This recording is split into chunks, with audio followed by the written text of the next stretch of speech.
मनोरथाः श्रीवेदान्तमहाचलं हि परितः त्रैलोक्यसूत्राहितं सद्वादागमपोषितात्महृदयं पूर्वपक्षाय सिद्धान्तोक्तिसुरेश्वरैश्च मतितः कृष्णदुग्धामृतिभिः स्वीयानां अमृतं गच्छति समां कायात् पुनोर्जिन्मणिः अभ्रमं बङ्गरहितम् अजडं विमलं सदा आनन्दतीर्थमधुरं भजेतापत्रयापहम् भवति यदनुभावात् एडकोऽपि वाक्ति जडमतिरपि जन्तुः जायते प्राज्ञमौलिः सकलवचनचेतो देवता भारती सा मम वचसि निधत्तां सन्निधिर्मानसे च चित्रैः गम्भीरैः वाक्यैर्मानैरखण्डितैः गुरुभावं व्यञ्जयन्ते भाविष्टे जयतीर्थवान् अर्थिकल्पितकल्पोऽयं प्रत्यर्थिगजकेसरी व्यासतीर्थगुरुर्भूयात् स्मदिष्टार्थसिद्धये पूज्याय राघवेन्द्राय सत्यधर्मरताय च भजतां कल्पवृक्षाय नमतां कामधेनवे श्रीगुरुभ्यो नमः। स्वस्तिस्तु सतां विशेषसन्मङ्गलानि भवन्तु। तदेव देवावशुप्रसूनैः हृदि स्मरन्तो तथा सुवन्तः नगेन्द्रमैन्द्रं भुवि नेष्यतोऽस्य मनः समुद्बोधयितुं पुरैव। ಶ್ರೀಕೃಷ್ಣ ಪರಮಾತ್ಮ ಅವತಾರ ಮಾಡಿದಾಗ ಎಲ್ಲ ದೇವತಾ ಮಂಡಲ ಎಲ್ಲ ದೇವತೆಗಳು ಕೂಡ ಆ ಸಮಯದಲ್ಲಿ ಪುಷ್ಪವೃಷ್ಟಿಯನ್ನು ಮಾಡ್ತಾ ಇದ್ದಾರೆ. ಸಾಮಾನ್ಯ ನಮಗೆ ಸಿಗುವಂತಹ ಪುಷ್ಪಗಳಲ್ಲ, ನಮ್ಗೆ ಇವತ್ತೇನು ಮಾರ್ಕೆಟಲ್ಲಿ ಸಿಗ್ತದಲ್ಲ ಅಂತಹ ಪುಷ್ಪಗಳಲ್ಲ. ದೇವಲೋಕದ ಪುಷ್ಪಗಳಿಂದ ಪರಮಾತ್ಮನಿಗೆ ಪುಷ್ಪವೃಷ್ಟಿಯನ್ನು ಮಾಡ್ತಾ ಇದ್ದಾರೆ. ಇದರಲ್ಲಿ ನಮಗೊಂದು ಸಂದೇಶ. ನಾವು ರುಕ್ಮಿಣೀಶ್ ವಿಜಯವನ್ನ ಕೇಳ್ತೀವಿ. ರುಕ್ಮಿಣೀಶ್ ವಿಜಯ ಅಂದ್ರೆ ರುಕ್ಮಿಣಿ ಕಲ್ಯಾಣ. ಎಲ್ಲ ಸರಿ, ರುಕ್ಮಿಣಿ ಕಲ್ಯಾಣ ಬರ್ತಾನೆ ಇಲ್ವಲ್ಲ, 5 ದಿನ ಆಯ್ತು ಈಗ ಆಲ್ರೆಡಿ. ಎಲ್ಲಿ ಬಂತು ಅಂದ್ರೆ ರುಕ್ಮಿಣೀಶ್ ವಿಜಯ ಎಂಬುವಂಥದ್ದು ಬೃಹತ್ ಗ್ರಂಥ. ಅದರಲ್ಲಿ ಪರಮಾತ್ಮನ ಅವತಾರದ ಕಥ, ತನ್ನ ಬಾಲ ಲೀಲೆ ಕೊನೆಗಿರುವಂಥದ್ದು ರುಕ್ಮಿಣೀಶ್ ವಿಜಯ, ರುಕ್ಮಿಣಿ ಕಲ್ಯಾಣ. ಅದರಲ್ಲಿ ನಾವು ತಿಳ್ಕೊಳ್ಬೇಕಾದಂತಹ ಸಂದೇಶ, ಒಂದು ಶ್ಲೋಕವನ್ನು ಕೇಳ್ತೀವಿ. ಎಲ್ಲ ಭಾಗವತದಲ್ಲಿ ಬರುವಂಥದ್ದು ಕಥೆನೇ ಇದು, ಎಲ್ಲ ಹರಿವಂಶದಲ್ಲಿ ಬರುವಂಥ ಕಥೆನೇ ಇದು. ಎಲ್ಲ ಕಡೆ ಪ್ರವಚನ ಕೇಳೋದು ಮಹತ್ವ ಅಲ್ಲ, ಕೇಳಿರೋದನ್ನು ನಮ್ಮ ಜೀವನದಲ್ಲಿ ಅಳವಡಿಸಿಕೊಳ್ಬೇಕು. ಅದು ಪ್ರವಚನ ಕೇಳಿದಕ್ಕೆ ಸಾರ್ಥಕ. ಇಲ್ಲೇನು ಸಂದೇಶ? ದೇವತೆಗಳೆಲ್ಲ ಪುಷ್ಪವೃಷ್ಟಿಯನ್ನು ಮಾಡ್ತಾ ಇದ್ದಾರೆ. ನಾವು ಪ್ರತಿನಿತ್ಯ ಬರುವಂತಹ ಸಂದರ್ಭ, ನಾವು ಪರಮಾತ್ಮನಿಗೆ ಪ್ರತಿನಿತ್ಯ ಪೂಜೆ ಮಾಡ್ತೇವೆ, ಪುಷ್ಪವನ್ನ ಏರಿಸ್ತೇವೆ. ನಾವು ಹೆಂಗೊತ್ತ ಮಾಡೋದು? ದೇವತೆಗಳೆಲ್ಲ ಪರಮಾತ್ಮನ ಪೂಜೆ ಮಾಡಬೇಕು ಅಂತ ಮಾಡ್ತಾರೆ. ನಾವೇನ್ ಮಾಡ್ತೀವಿ ಅಂದ್ರೆ ಪೂಜೆಯನ್ನು ಮುಗಿಸ್ಬೇಕು ಅಂತ ಮಾಡ್ತೇವೆ. ನಮ್ಮಲ್ಲಿ ಅದೇ ವಾಡಿಕೆ ಬಂದಿದೆ. ತಾಯಿ ಕೇಳ್ತಾರೆ, ಸಂಧ್ಯಾವಂದನೆ ಮುಗಿಸೋದೇನೋ, ಪೂಜೆ ಆಯ್ತಾ? ಹಿಂಗೆ ವಾಡಿಕೆ. ಸಂಧ್ಯಾವಂದನೆ ಮುಗಿಸೋದಲ್ಲ, ಪೂಜೆ ಮುಗಿಸೋದಲ್ಲ, ಮಾಡೋದು, ಪೂಜೆ ಮಾಡೋದು. ನಾವೇನ್ ಮಾಡ್ತೀವಿ? ಪ್ರತಿನಿತ್ಯ 7ರಿಂದ 7:30 ಸಮಯ ಇಟ್ಕೊಂಡು ಬಿಟ್ಟಿರ್ತೀವಿ ಪೂಜೆಗೋಸ್ಕರವಾಗಿ. 7 ಗಂಟೆ ಆಯ್ತಾ ಪೂಜೆ, 7:30 ಮುಗಿದೋಗ್ಬಿಡ್ಬೇಕು. 1 ನಿಮಿಷ ಆ ಕಡೆ ಈ ಕಡೆ ಹೋಗ್ಬಾರ್ದು. 7:30 ಆಯ್ತಾ ಪೂಜೆನೇ ಬೇಡ, ಹಿಂದಿನ ದಿನದಲ್ಲಿ ಇರುತ್ತಾನೆ ಹಾಕೊಂಡ್ಬಿಡೋದು. ಪರಮಾತ್ಮನಿಗೆ ನಿತ್ಯದಲ್ಲಿ ತಂದಸಾರದಲ್ಲಿ ಹೇಳ್ತಾರೆ, ಪರಮಾತ್ಮನಿಗೆ ನಿತ್ಯ ಪೂಜೆ ಮಾಡಬೇಕು. ಸಾಲಿಗ್ರಾಮ ಶಿಲಾಸ್ಪರ್ಶಂ ಏ ಕುರುವಂತಿ ದಿನೇ ದಿನೇ. ಸಾಲಿಗ್ರಾಮ ಸ್ಪರ್ಶ ಮಾಡಿದ್ರೆ ಏನಾಗ್ತದೆ ಗೊತ್ತಾ? ದೇವತೆಗಳೆಲ್ಲ ನಮ್ಮ ಕೈ ಹಿಡ್ಕೋತಾರೆ, ಕೈ ಹಿಡಿದು ಕರ್ಕೊಂಡು ಹೋಗ್ತಾರೆ. ಸಾಲಿಗ್ರಾಮ ಎನ್ನುವಂಥದ್ದು ಪರಮಾತ್ಮನ ನಿತ್ಯದ ವಿಧಾನ. ಸಾಲಿಗ್ರಾಮ ಅದನ್ನು ನಿತ್ಯ ನಾವು ಹುಟ್ಟಿ ಅರ್ಚನೆಯನ್ನು ಮಾಡಬೇಕು, ಮುಗಿಸೋಂಥದ್ದಲ್ಲ. ಏನಾಗ್ತದೆ, ನಾವು ಏನ್ ಮಾಡ್ತೀವಲ್ಲ ಪೂಜೆ ಮುಗಿಸುವಂಥದ್ದು ಹೆಂಗ್ ಮಾಡಬೇಕು ಅವರೇ ಹೇಳ್ಕೊಡ್ತಾರೆ. ಪರಮಾತ್ಮನಿಗೆ ನೈವೇದ್ಯವನ್ನು ಮಾಡ್ತೀವಿ. ನೈವೇದ್ಯ ಅಂದ್ರೆ ಏನು ಅಂದ್ರೆ ಶಾಸ್ತ್ರದಲ್ಲಿ ಹೇಳ್ತಾರೆ, ನೈವೇದ್ಯ ಪ್ರಕರಣದಲ್ಲಿ ಪರಮಾತ್ಮನಿಗೆ ನೈವೇದ್ಯ ಸಮಯದಲ್ಲಿ ಒಂದು ಮಣೆಯನ್ನ ಹಾಕ್ಬೇಕಂತ. ಅದೆಲ್ಲ ಮಾಡ್ಲಿಕ್ಕೆ ಆಗೋದಿಲ್ಲ. ಮಾನಸಿಕ ಪೂಜಾ ಪದ್ಧತಿ ಅಂತ ನಮ್ಮ ಜಾಯಹಾಳಾಚಾರ್ಯರು ಏನಿದ್ದಾರೆ ಅವರು 11 ಶ್ಲೋಕದಲ್ಲಿ ಮಾಡಿಕೊಟ್ಟಿದ್ದಾರೆ.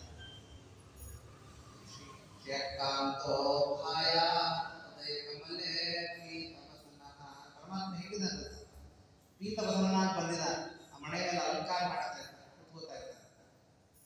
ಶ್ರೀಯಕಾಂತೋ ಭಾಯ ಒಬ್ಬನೇ ಬಂದಿಲ್ಲ, ಲಕ್ಷ್ಮೀ ಸಮೇತನಾಗಿ ಬಂದಿದ್ದಾರೆ. ಆ ಮನೆ ಮೇಲೆ ಹಿಂಗೆ ಕೂತ್ಕೋತಾ ಇದ್ದಾರೆ. ಒಳ್ಳೆ ಪೀತಾಂಬರವನ್ನು ಉಟ್ಕೊಂಡು ಪರಮಾತ್ಮ, ಒಳ್ಳೆ ರತ್ನ ವೈಡೂರ್ಯ ಆಭರಣಗಳನ್ನ ನಾವು ಕೊಟ್ಟಿದ್ದೀವಿ ಪರಮಾತ್ಮನಿಗೆ. ಅದನ್ನು ಪರಮಾತ್ಮ ಏನ್ ಮಾಡ್ತಾ ಇದ್ದಾನೆ, ಧಾರಣೆ ಮಾಡಿಕೊಂಡು ಅಲ್ಲಿ ಕೂತಿದ್ದಾನೆ. ಅನುಸಂಧಾನ ಮಾಡ್ಲಿಕ್ಕೆ ಏನ್ರಿ ದುಡ್ಡು ಕೊಡ್ಬೇಕಾ? ಪರಮಾತ್ಮ ಹಾಕೊಂಡಿರುವಂತ ಅನುಸಂಧಾನ ಬಂಗಾರಕ್ಕೆ ನೀವೇನು ಬಂಗಾರದ ಹತ್ರ ಹೋಗಿ ವಿಚಾರಿಸ್ಕೊಡ್ಬೇಕಾ? ಎಷ್ಟು ಸುಲಭ ಮಾಡಿಕೊಟ್ಟಿದ್ದಾರೆ. ಮನಸ್ಸಲ್ಲಿ ನೀವು ಅನುಸಂಧಾನ ಮಾಡಿಕೊಂಡು ಪರಮಾತ್ಮ ಇದೆಲ್ಲ ಧಾರಣೆ ಮಾಡ್ಕೊಂಡು ಕೂತಿದ್ದಾನೆ. ಒಂದು ತೊಡೆಯಲ್ಲಿ ಲಕ್ಷ್ಮೀ ದೇವಿ, ಮತ್ತೊಂದು ತೊಡೆಯಲ್ಲಿ ವಾಯುದೇವಿ ಕೂಡಿಸ್ಕೊಂಡು ಏನ್ ಮಾಡ್ತಾ ಇದ್ದಾನೆ, ಪರಮಾತ್ಮ ಮನೆಯಲ್ಲಿ ಕೂತಿದ್ದಾನೆ. ಬಂಗಾರದ ಎಲೆಯನ್ನ ಹಾಕ್ತೀವಿ. ಬಂಗಾರದ ಎಲೆ ಇಲ್ವಲ್ಲ ಆಚಾರ್ಯ, ಅನುಸಂಧಾನ ಎಲ್ಲೋ ಅನುಸಂಧಾನ ಮಾಡ್ತೀವಿ. ಬಂಗಾರ ಎಲೆಯನ್ನ ಹಾಕಿದ್ದೀವಿ, ಅಲ್ಲಿ ಉಪ್ಪನ್ನು ಬೆಳೆಸ್ತಾ ಇದ್ದೀವಿ. ಉಪ್ಪು ಅಂದ್ರೆ ಉಪ್ಪಲ್ಲ, ಉಪ್ಪಲ್ಲಿರುವಂತಹ ಪರಮಾತ್ಮ, ಅಲ್ಲಿರುವಂತಹ ಅಭಿಮಾನಿ ದೇವತೆಗಳ ಅಂತರ್ಯಾಮಿಯಾದಂತಹ ಪರಮಾತ್ಮನ ಒಂದು ರೂಪದಲ್ಲಿ ಉಪ್ಪಲ್ಲಿ ಕೂತಿದ್ದಾರೆ. ಹಂಗೆ ಎಲ್ಲಾ ಭಕ್ಷ್ಯ ಕೋಸಂಬರಿಗಳು, ಪಲ್ಯ, ಚಟ್ನಿ, ಎಲ್ಲಾ ಭಕ್ಷ್ಯಗಳು, ಉಪ್ಪಿ, ಸಾರು, ಮಜ್ಜಿಗೆ, ಪಲ್ಯ, ಏನೇನು ಅನ್ಕೊಂಡಿರೋ ಎಲ್ಲ ನಿಮ್ಮ ಇಚ್ಛೆ, ಇದನ್ನೆಲ್ಲವೂ ಕೂಡ ಬಂಗಾರದ ತಟ್ಟೆಯಲ್ಲಿ ಬಿಡುತ್ತೀರಿ ಅಂತ ಅನುಸಂಧಾನ ಮಾಡಿ. ನಮ್ಮಲ್ಲಿರುವಂತಹ ಬಿಂಬರೂಪಿ ಪರಮಾತ್ಮ ಒಂದು ವಾಡಿಕೆ ಇದೆ. ಮನೆ ದೇವರನ್ನ ಮೊಟ್ಟೆ ಕಟ್ಟಿಟ್ಬಿಟ್ಟು ಬೆಟ್ಟದ ಮೇಲಿರೋ ದೇವರಿಗೆ ಹಿಟ್ ಮಾಡಿದ್ರಂತೆ. ನಿಮ್ಮಲ್ಲೇ ಇದೆ ಪರಮಾತ್ಮ, ಅಂತರ ಧ್ರುವಾಯ ಅನುಪಲಬ್ಧಿಯ ವರ್ತಮನೆ. ಪರಮಾತ್ಮ ನಿಮ್ಮಲ್ಲಿದೆ, ಎಲ್ಲೂ ಇಲ್ಲ. ಎಲ್ಲಾ ಕಡೆ ಇರೋರಿಗೆ ನಿಮ್ಮಲ್ಲಿಲ್ಲ, ನಿಮ್ಮಲ್ಲೂ ಇಲ್ಲ. ಅಂತರ ಧ್ರುವಾಯ ನಮಗೆ ಕಾಣಿಸ್ತಾ ಇಲ್ಲ. ಅಂತಹ ಪರಮಾತ್ಮನ ಬಿಂಬರೂಪಿ ಪರಮಾತ್ಮನಿಗೆ ಮತ್ತೆ ನೀವೇನು ಪೂಜೆ ಮಾಡ್ತಿರ್ತೀರಲ್ಲ, ಸಾಲಿಗ್ರಾಮ ಪ್ರತಿಮೆಗಳಿರುವಂತಹ ಪರಮಾತ್ಮ ಒಂದೇ. ಅಲ್ಲಿಟ್ಟಿರುವಂತಹ ಅನ್ನದಲ್ಲಿರುವಂತಹ ಪರಮಾತ್ಮ ಒಂದೇ. ಎಲ್ಲರ ಐಕ್ಯ ಚಿಂತನೆ ಮಾಡುವಂಥದ್ದೇ ನೈವೇದ್ಯ.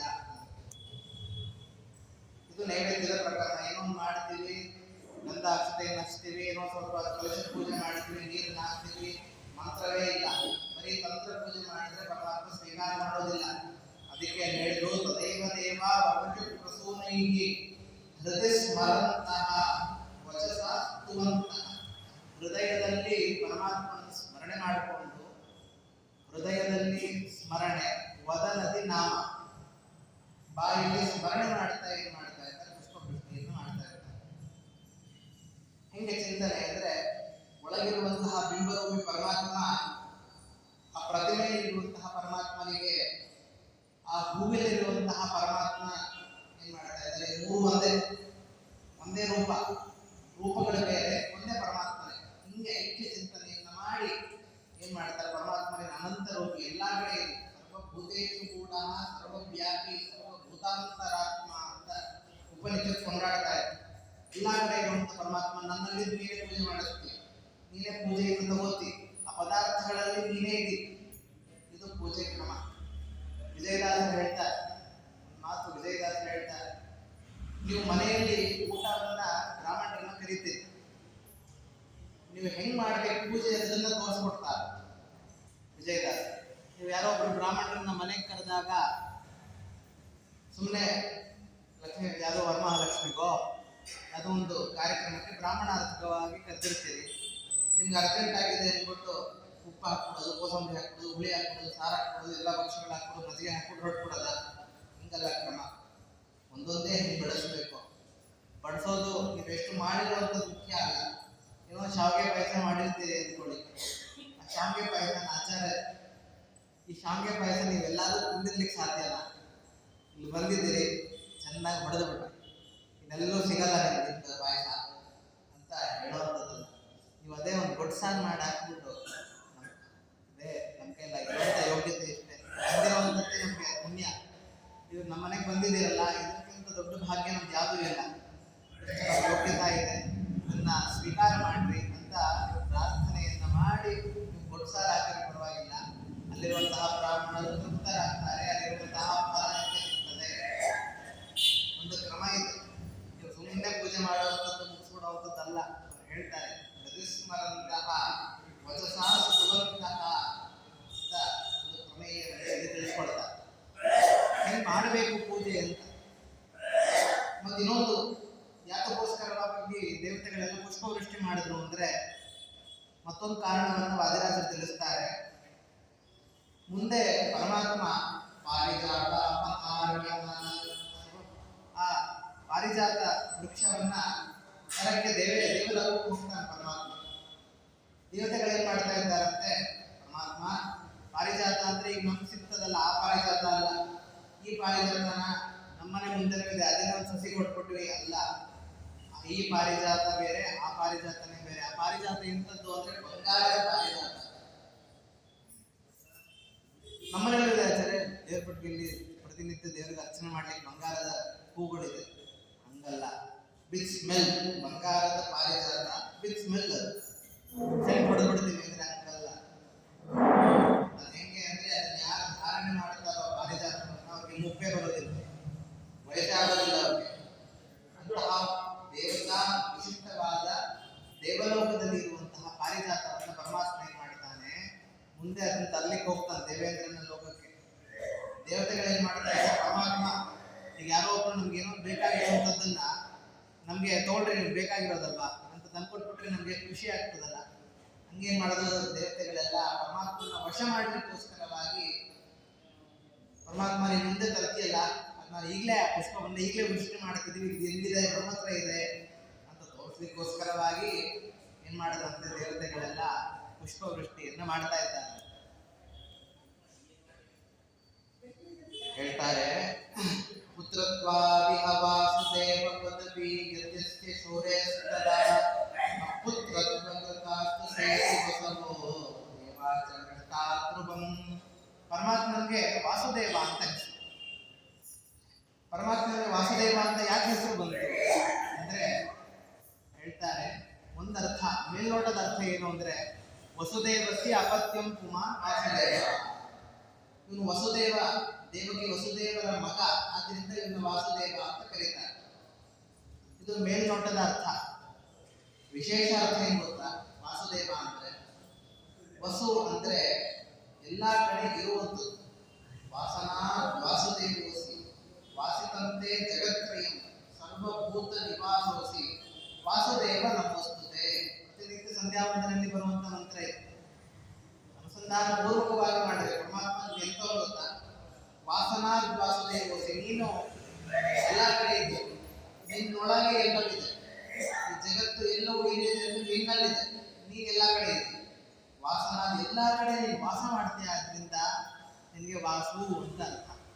ದೇವ ಅಂದ್ರೆ ಬರೀ ಇರುವಂಥದ್ದಲ್ಲ, ಎಲ್ಲ ಕಡೆ ಆಕಾಶನೂ ಇರ್ತದೆ, ಎಲ್ಲ ಕಡೆ ಕಾಲನೂ ಇರುತ್ತೆ, ಹಂಗಲ್ಲ. ದೇವ ಅಂತ ಇಟ್ಟದಕ್ಕೆ, ದೇವ ಅಂದ್ರೆ ಮತ್ತೆ ಕ್ರೀಡಾದಿ ಗುಣ ಸಂಪನ್ನ ವಿಶಿಷ್ಟನಾಗಿದೆಯಾನೆ. ಬರೀ ಇರೋದಷ್ಟೇ ಅಲ್ಲ, ಎಲ್ಲ ಗುಣಗಳನ್ನು ನೀನೇ ತೋರಿಸ್ತಾ ಇದ್ದೀನಿ. ವಾಸನಾ ವಾಸುದೇವೋಸಿ ವಾಸಿತಂತೆ ಜಗತ್ರಯಂ, ಎಲ್ಲ ಕಡೆ ನಿಂತಿದೆ, ಸರ್ವಭೂತ ನಿವಾಸೋಸಿ ವಾಸುದೇವ ನಮೋಸ್ತುತೆ ಅಂತ ಒಂದು ಅರ್ಥವನ್ನ, ವಿಶೇಷ ಅರ್ಥವನ್ನ ಹೇಳಿದ್ದಾರೆ. ಶಿಶುಂಬಶೀಕರ್ತುಮಯಂ ಹಿ ಕಾಲಃ ಇತೀವ ಬುದ್ಧಾಃ ಶುಶ್ವಬುದ್ಧಾಃ ಉಪೇಕ್ಷಯಿಷ್ಯಂತಿ ನ ಚೇಷ್ಟದಾರ್ಥಾಃ ಇತಿ ಸ್ವಯಂ ಪ್ರಾಜ್ವಲಿತನ್ನಿರೇಷಾಂ. ಪರಮಾತ್ಮ ಹುಟ್ಟಿದಾಗ ಏನಾಯ್ತು ಅಂದ್ರೆ, ಎಲ್ಲ ಋಷಿಗಳ ಆಶ್ರಮದಲ್ಲಿ ಏನು ಹೋಮದ ಕುಂಡ ಇರ್ತದಲ್ಲ, ರಾತ್ರಿ ಕಾಲ, ರಾತ್ರಿ ಹೋಮ ಮಾಡ್ಲಿಕ್ಕೆ ಆಗೋದಿಲ್ಲ, ರಾತ್ರಿ ಹೋಮ ಮಾಡೋಂಗಿಲ್ಲ. ಆದ್ರೂ ಏನಾಯ್ತಂತೆ, ಪರಮಾತ್ಮ ಹುಟ್ಟಿರುವ ಸಂದರ್ಭದಲ್ಲಿ ಆ ಕುಂಡದಲ್ಲಿ ಅಗ್ನಿ ತಾನಾಗ್ತಾನೆ ಪ್ರಜ್ವಲಿಸ್ತಾನೆ. ಯಾತಕ್ಕೆ ಅಂದ್ರೆ ಅದು ಎಚ್ಚರ ಕೊಡ್ತಾ ಇದ್ದಂತೆ, ಋಷಿಗಳೇ, ಪರಮಾತ್ಮ ಅವತಾರ ಮಾಡುವಂತ ಸಂದರ್ಭದಲ್ಲಿ ಏನ್ ಮಾಡ್ತಿದ್ದೀರಿ, ಯಜ್ಞ ಯಾಗಾದಿಗಳನ್ನು ಮಾಡಿ ಪರಮಾತ್ಮನ ಪ್ರೀತಿಗೆ ಪಾತ್ರರಾಗಿ ಅಂತ ತೋರ್ಸಕ್ಕೋಸ್ಕರವಾಗಿ ಏನಾಯ್ತಂತೆ, ಆ ಹೋಮದ ಕುಂಡದಲ್ಲಿ ಯಾವುದೇ ತಾವು ಬೆಂಕಿಯನ್ನು ಹಚ್ಚಲಿಲ್ಲ, ಯಜ್ಞ ಪುರುಷವನ್ನ ಸ್ತ್ರೀಯರು ತಂದು ಹಾಕಲಿಲ್ಲ. ಏನಾಯ್ತಂತೆ, ಭಯ ಆಗೋಯ್ತಂತೆ ಯಜ್ಞ ಪುರುಷನಿಗೆ. ಪರಮಾತ್ಮ ಅವತಾರ ಮಾಡುವಂತ ಸಂದರ್ಭದಲ್ಲಿ ನನ್ನಿಂದ ಅಕಸ್ಮಾತ್ ನಾವು ಕೆಲವೊಂದ್ ಕಡೆ ನೋಡ್ತೀವಿ, ಹೋಮ ಮಾಡ್ತಿರ್ತೀವಿ, ಹೋಮ ಮಾಡುವಂತ ಸಂದರ್ಭದಲ್ಲಿ ಯಜ್ಞ ಪುರುಷವನ್ನ ತಂದು ಹಾಕ್ತಾರೆ, ಹೊತ್ಕೊಳ್ಳೋದೇ ಇಲ್ಲ, ಮತ್ತೆ ತರಿಸ್ತಾರೆ. ಹಂಗಾಗ್ಬಿಟ್ಟಾತೇನೋ, ಪರಮಾತ್ಮ ಅವತಾರ ಮಾಡ್ತಿದ್ದಾನೆ ಯಜ್ಞ ಅಗ್ನಿ, ನೀನ್ ಆ ಸಮಯದಲ್ಲಿ ಉರಿಯಲ್ವಾ ಅಂತ ಪರಮಾತ್ಮ ಏನು ಕೋಪ ಮಾಡ್ಕೊಂಡು ಬಿಡ್ತಾನೋ ಅಂತ ಅಗ್ನಿ ಏನ್ ಮಾಡಿದ್ರೆ, ಯಾರು ತರಲಿ ಬಿಡ್ಲಿ ನಾನೇ ಹೊಡೆದು ಬಿಡ್ತೇನೆ ಅಂತ ಆ ಅಗ್ನಿ ತಾವಾಗ ತಾವೇ ಹೊಡೆಯಕ್ಕೆ ಶುರುವಾಯ್ತಂತೆ. ಜಾತೆ ಹರೌ ಸ್ವರ್ಪಿತ ಪುಷ್ಪ ವೃಷ್ಟೇ ಗಿರ್ವಿಸುವದ್ಭಿಃ ಸುರಸಿದ್ಧ ಸಂವೇಹಿ ದೂರೇ ವಿಭೂತ ಇವ ವಿಘ್ನ ಭೀತ್ಯ ಮೇಘಾದಿವಂತಂ ಮಯೂರಂಬರಾಂತರಾತ್. ಆ ಸಮಯದಲ್ಲಿ ಮತ್ತೇನಾಯಿತು ಅಂದ್ರೆ, ಆಕಾಶದಲ್ಲಿರ್ತಕ್ಕಂತಹ ಎಲ್ಲ ಮೋಡಗಳು ತಾವಾಗ ತಾವೇ ಜಾಗ ಬಿಟ್ಟು. ಅಂದ್ರೆ ಪರಮಾತ್ಮ ಹುಟ್ಟಿರುವಂತ ಸಂದರ್ಭದಲ್ಲಿ ನಭಃಪ್ರಸನ್ನ ಅಂತ ಭಾಗವತದಲ್ಲಿ ವರ್ಣನೆ ಮಾಡ್ತಾರೆ. ಹೆಂಗೆ ಮೋಡ ಕವಿದ ವಾತಾವರಣ ಇರಲಿಲ್ಲ ಅವಾಗ, ಆಕಾಶ ಸ್ವಚ್ಛವಾಗಿತ್ತು. ಯಾತಕ್ಕೋಸ್ಕರವಾಗಿ ಅಂದ್ರೆ, ದೇವತೆಗಳು ಪುಷ್ಪವೃಷ್ಟಿಯನ್ನ ಮಾಡಿದಾಗ ಆ ಮೋಡಗಳ ಅಡ್ಡ ಬಂದ್ಬಿಟ್ರೆ, ದೇವರೆಲ್ಲ ಕೋಪ ಮಾಡ್ಕೊಂಡ್ಬಿಟ್ರೆ, ಬೇಡವೇ ಬೇಡ, ಇದು ಸಾವಾಸವೇ ಬೇಡ ಅಂದ್ಬಿಟ್ಟು ಎಲ್ಲ ಮೋಡಗಳು ಏನ್ ಮಾಡ್ತಿರುತ್ತೆ, ದೂರ ದೂರ ಹೊರಡುತ್ತೆ. ಪರಮಾತ್ಮ ಅವತಾರ ಮಾಡೋ ಸಂದರ್ಭದಲ್ಲಿ ಆ ಪ್ರದೇಶದಲ್ಲಿ ಸ್ವಚ್ಛವಾದ ಆಕಾಶ ಇತ್ತು. ಇಲ್ಲಿ ಒಂದು ಸೂಕ್ಷ್ಮವಾದ ವಿಚಾರವನ್ನ ಹೇಳ್ತಾರೆ ನಮಗೆ. ಏನು ಅಂದ್ರೆ, ಒಳ್ಳೆ ಕೆಲಸಗಳಿಗೆ ಅಡ್ಡಿ ಮಾಡಬಾರದು. ದೇವತೆಗಳು ಪುಷ್ಪವೃಷ್ಟಿಯನ್ನ ಮಾಡ್ತಾ ಇದ್ದಾರೆ, ಒಳ್ಳೆ ಸತ್ಕಾರ್ಯವನ್ನ ಮಾಡ್ತಾ ಇದ್ದಾರೆ. ಆ ಸಂದರ್ಭದಲ್ಲಿ ಮೋಡಗಳು ಅಡ್ಡ ಮಾಡಿಬಿಟ್ರೆ ಎಷ್ಟು ಅಪಚಾರ ರೀ ಅದು. ಒಳ್ಳೆ ಮುಂಜಿ ಮುಹೂರ್ತವನ್ನ ಇಟ್ಟಿರ್ತೀವಿ, ಅಥವಾ ಒಳ್ಳೆ ಮದುವೆ ವಿವಾಹವನ್ನ ಒಳ್ಳೆ ಮುಹೂರ್ತವನ್ನ ಇಟ್ಟಿರ್ತೀವಿ. ಆ ಸಂದರ್ಭದಲ್ಲಿ ಅದೊಂದು ಸೂತ್ಕದ ವಿಚಾರವನ್ನ ಹೇಳಬಾರ್ದು. ಹೇಳ್ತಾರೆ, ಮುಹೂರ್ತ ಅದಕ್ಕಿಂತ ಮೀರಿದ್ದು. ಆ ಸಮಯದಲ್ಲಿ ಯಾರು ಈ ಸತ್ತು ಸುದ್ದಿಯನ್ನ ಹೇಳ್ತಾರೋ ಮದುವೆ ಮನೆಯಲ್ಲಿ, ಅವ್ರಿಗಾಗುವಂತಹ ನರಕ ಭಯಾನಕವಾದ. ಒಳ್ಳೆ ಕಾರ್ಯಗಳಿಗೆ ವಿಘ್ನವನ್ನು ತರಬಾರದು ಅಂತ ತೋರ್ಸಕ್ಕೋಸ್ಕರವಾಗಿ ಏನ್ ಮಾಡ್ತಾ ಇದ್ದಾವಂತೆ, ಮೋಡಗಳೆಲ್ಲ ದೂರ ದೂರ ಹೊರಟೋಗ್ತಾ ಇದ್ದೀವಿ. ಪರಮಾತ್ಮ ಹುಟ್ಟಿದಾಗ ಜಗತ್ತಿಗೆಲ್ಲ ಆಶ್ಚರ್ಯ ಆಯ್ತು. ಯಾತಕ್ಕೆ ಆಶ್ಚರ್ಯ ಆಯ್ತು ಹೇಳ್ತಾರೆ ವಾದಿರಾಜರು. ಆಜನ್ಮನ ಸ್ಪರ್ಶಿ ಜನ್ಮಕಾಲೆ ಚಿರಾತಕಂ ತುಷ್ಟಮಭೂತಿರೋಧಂ. ಎಲ್ಲೂ ಅವತಾರ ಮಾಡದೇ ಇರುವಂತಹ ಪರಮಾತ್ಮ ಅವತಾರ ಮಾಡಿದ. ಜನ್ಮನೇ ಇಲ್ಲದೆ ಇರತಕ್ಕಂಥ ನಮ್ಗೆ ಆಶ್ಚರ್ಯ ಯಾವಾಗ ಆಗ್ತದ್ರಿ, ನಾವು ಯಾವತ್ತೂ ಹಿಂದೆ ನೋಡಿದ್ದೇ ಇರುವಂಥದ್ದು ನೋಡ್ಬಿಟ್ರೆ ಆಶ್ಚರ್ಯ ಆಗ್ತದೆ. ಹಿಂಗೋ ಪರಮಾತ್ಮನ ಹುಟ್ಟೇ ಇಲ್ಲ, ಹುಟ್ಟಿಲ್ದೇ ಇರುವಂತ ಪರಮಾತ್ಮ ಹುಟ್ಟು ಬರ್ತಾ ಇದ್ದಾನೆ ಅಂದ್ರೆ ಆಶ್ಚರ್ಯ ಆಗ್ತದೆ. ಆ ಸಮಯದಲ್ಲಿ ವಸುದೇವ ಏನ್ ಮಾಡಿದಂತೆ, ಆ ಅವತಾರನಾಗಿರುವಂತಹ ಪರಮಾತ್ಮನಿಗೆ ನಮಸ್ಕಾರ ಮಾಡಿ ಕೇಳ್ತಾ ಇದ್ದಾನೆ, ಪರಮಾತ್ಮ ನೀನ್ ಬರುವಂತ ಸಂದರ್ಭದಲ್ಲಿ ನಾನು ಅಪೇಕ್ಷೆ ಪಟ್ಟಿದ್ದೇನು, ನೀನು ಬಂದಿರೋದು ಹೀಗೆ. ನಾನು ಅಪೇಕ್ಷೆ ಪಟ್ಟಿದ್ದೇನು, ಪರಮಾತ್ಮನ ಒಳ್ಳೆ ಬಾಲ ರೂಪವನ್ನ ನೋಡ್ಬೇಕು ಅಂತ ಅಪೇಕ್ಷೆ ಪಟ್ಟಿದ್ದು. ನೀನ್ ಬಂದಿದ್ಯಾ ಹೀಗೆ ಅಂದ್ರೆ ಒಳ್ಳೆ 4 ಭುಜಗಳು, ಶಂಖ ಚಕ್ರ ಗದಾ ಪದ್ಮ ಕಿರೀಟ ಎಲ್ಲ ಹಾಕೊಂಡು ಬಂದ್ಬಿಟ್ರೆ ಹೆಂಗ್ರಿ ಆಗ್ತದೆ. ನಾವು ಯಾವ್ದಾದ್ರು ನೀವು ನೋಡಿದೀರಾ, ಮಗು ಹುಟ್ಟು ಬರುವಂಥದ್ದು, ಹುಟ್ಟತಾನೆ 4 kg ಬಂಗಾರ ಹಾಕೊಂಡು ಬಂತು, ಶರ್ಟ್ ಪ್ಯಾಂಟ್ ಹಾಕೊಂಡು ಬಂತು, ಎಲ್ಲಾದ್ರೂ ಕಂಡಿದ್ದೇವೆ. ವಿಚಿತ್ರವಾದದ್ದು ನೋಡ್ತೀವಿ. ಬರುವಂತ ಸಮಯದಲ್ಲಿ 6 ಬೆರಳಿತ್ತು, 2 ತಲೆ ಇತ್ತು ಹೇಳ್ತೀವಿ. ಮೈಯೆಲ್ಲ ಮಚ್ಚೆ ಇತ್ತು ಹೇಳ್ತೀವಿ. ಬರಬೇಕಾದ್ರೆ ಬಂಗಾರ ಹಾಕೊಂಡು ಬಂತು, ಕಿರೀಟ ಹಾಕೊಂಡು ಬಂತು ಹೇಳ್ತೀರ. ಆಶ್ಚರ್ಯ ಆಯ್ತಂತೆ ಎಲ್ಲ ಜನರಿಗೂ ಕೂಡ. ಅದೇ ತರ ವಸುದೇವರಿಗೂ ಆಶ್ಚರ್ಯ ಆಯ್ತಂತೆ. ಪರಮಾತ್ಮನ ಕೇಳಿದಂತೆ, ಪರಮಾತ್ಮ ನಾನು ಕೇಳಿದ್ ಹಿಂಗಲ್ಲ, ಹಿಂಗೆ ಬಂದ್ಬಿಟ್ರೆ ನಾನು ಯಾರಿಗೆ ಮಗ ಅಂತ ತೋರಿಸ್ಲಿ, ನೀನು ದಯವಿಟ್ಟು ಈ ರೂಪವನ್ನು ಉಪಸಂಹಾರ ಮಾಡಿ ಬಾಲರೂಪವನ್ನು ಸ್ವೀಕಾರ ಮಾಡಿವಾ ಅಂತ ಆ ವಸುದೇವ ಕೇಳಿದಂತೆ. ಶರೀರಿಣಾಂ ಸ್ಥಾವರ ಜಂಗಮಾನ ನಿರೀಕ್ಷಣೇನೈವ ವಿಮೋಕ್ಷದೋಹಂ. ಪರಮಾತ್ಮ ನೋಡ್ತಾ ಇದ್ದಾಗ ಏನಾಯ್ತು, ಒಳ್ಳೆ ರೂಪವನ್ನು ತಗೊಂಡು ಬಂದಂತೆ ಪರಮಾತ್ಮ. ಒಳ್ಳೆ ರೂಪವನ್ನು ತಗೊಂಡು ಬಂದ್ರೆ ಆ ವಸುದೇವನಿಗೆ ಕೊರಗು ಶುರುವಾಯಿತು. ಎಂಥ ಸುಂದರ ರೂಪ ಪರಮಾತ್ಮಂದು. ಸೌಂದರ್ಯ ತಾರೈಕ ರಸಂ ರಮಾಪತೆ ಅಂತ ಹೇಳ್ತಾರೆ. ಇಲ್ಲಿ ಇಷ್ಟು ಸೌಂದರ್ಯವನ್ನ ನಾನು ಎಲ್ಲೂ ನೋಡೇ ಇಲ್ಲ. ಪರಮಾತ್ಮನ ಮುಖದಲ್ಲಿ ಬರುವಂತಹ ಕಾಂತಿ ಮುಂಚೆ ನಾನೆಲ್ಲೂ ನೋಡಿಲ್ಲ. ಆದ್ರೆ ನಮ್ಮ ದೌರ್ಭಾಗ್ಯ ನೋಡ್ರಿ, ಕಂಸ ಏನ್ ಮಾಡಿಬಿಟ್ಟಿದ್ದಾನೆ, ನಮ್ಮ ಕೈಗೆಲ್ಲ ಬೇಡಿ ಹಾಕ್ಬಿಟ್ಟಿದ್ದಾನೆ. ಕೈಗೆ ಕಾಲು ಎಲ್ಲ ಕಡೆ ಆ ಕಬ್ಬಣದ ಬೇಡಿ ಹಾಕ್ತಾ ಇರೋದ್ರಿಂದ ನಮ್ಮ ಮಗುನ ಎತ್ಕೊಳ್ಳಿಕ್ ಆಗ್ತಾ ಇಲ್ಲ. ಏನ್ ಮಾಡ್ಬೇಕು ಕೃಷ್ಣ ಅಂತ ಕೇಳಿದಾಗ ಪರಮಾತ್ಮ ಏನ್ ಮಾಡ್ತಾರೆ, ಕೇವಲ ದೃಷ್ಟಿಯಿಂದ ನಿರೀಕ್ಷಣೇನೈವ ವಿಮೋಕ್ಷದೋಹಂ.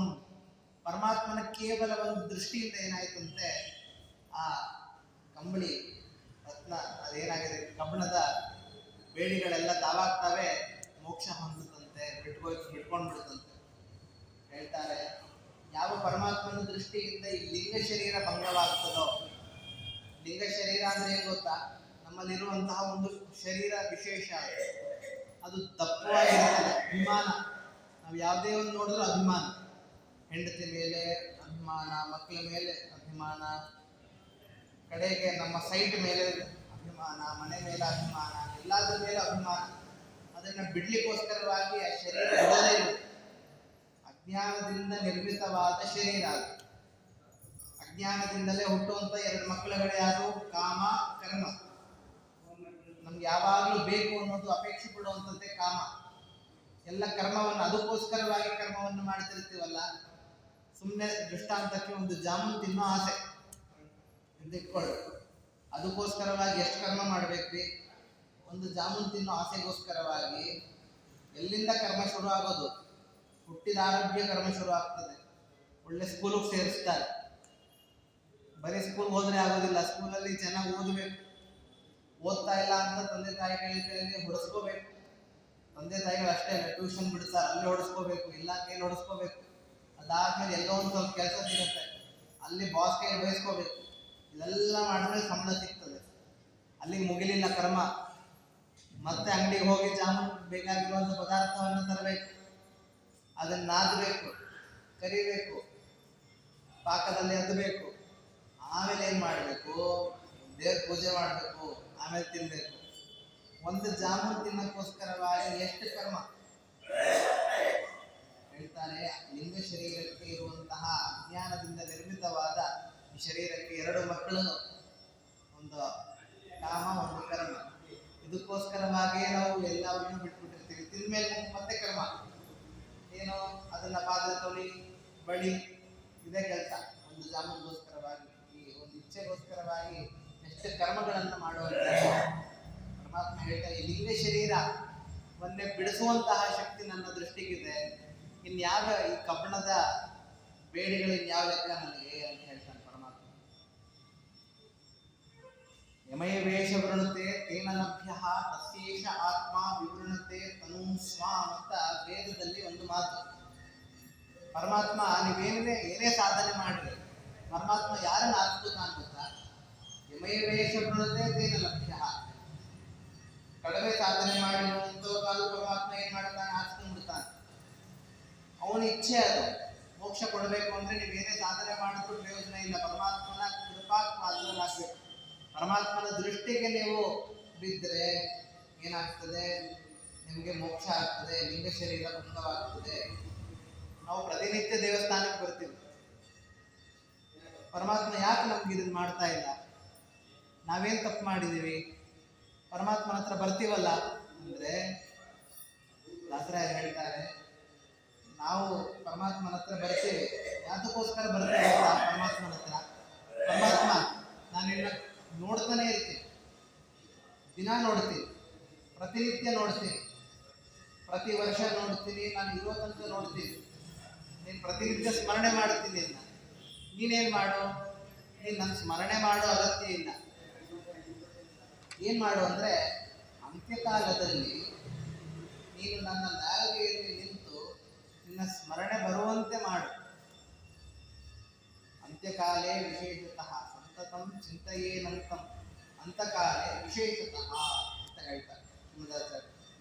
ಯಾತಕ್ಕೋಸ್ಕರವಾಗಿ ಸ್ಮರಣೆ ಮಾಡಬೇಕು ನಾವು ಪ್ರತಿನಿತ್ಯ ಅಂದರೆ, ಅಂತ್ಯಕಾಲದಲ್ಲಿ ಸ್ಮರಣೆ ಬಂತು ಅಂದ್ರೆ ಏನಾಗ್ತದೆ, ಉತ್ತಮ ಜನ್ಮ ಸಿಗ್ತದೆ. ಯಾವ ಅಜಾಮಿಳನಿಗೆ ಆಯಿತೋ ಅಂತ್ಯಕಾಲದಲ್ಲಿ ನಾರಾಯಣ ಸ್ಮರಣೆ ಆದ್ದರಿಂದ ಉದ್ಧಾರ ಆದ್ನೋ, ಆ ರೀತಿಯಾಗಿ ಪರಮಾತ್ಮ ಪ್ರತಿನಿತ್ಯ ನಾವು ದೇವಸ್ಥಾನಕ್ಕೆ ಬರುವಂಥದ್ದು ಯಾತಕ್ಕೋಸ್ಕರವಾಗಿ ಅಂದ್ರೆ ಅದೇ ಉಪನಿಷತ್ತು ಹೇಳ್ತಾರೆ. ಉಪನಿಷತ್ತಲ್ಲಿ ಕ್ರತೋಸ್ಮರ ಕ್ರತಗಸ್ಮರ ಅಂತ ಪರಮಾತ್ಮ ನಿತ್ಯ ಸ್ಮರಣೆ ಮಾಡುವಂಥದ್ದು. ಪರಮಾತ್ಮ ನಿನ್ನ ಅಂತ್ಯಕಾಲದಲ್ಲಿ ನಾಲ್ಗೆಯಲ್ಲಿ ನಿಂತು ನಿನ್ನ ಸ್ಮರಣೆ ಬರುವಂತೆ ಮಾಡು ಅಂತ ಉಪನಿಷತ್ ಅರ್ಥ. ಅದು ಯಾವಾಗ ಆಗ್ತದೆ ಅಂದ್ರೆ ನಮಗೆ ಪರಿಪಕ್ವವಾದ ಭಕ್ತಿ ಬರಬೇಕು. ಉಪನ್ಯಾಸ ಕೇಳ್ತೀವಿ, ಉಪನ್ಯಾಸ ಕೇಳುವಂಥದ್ದು ಯಾವ್ದಕ್ಕೋಸ್ಕರವಾಗಿ ಅಂದ್ರೆ ಮುಕ್ತಿಗೋಸ್ಕರವಾಗಿ.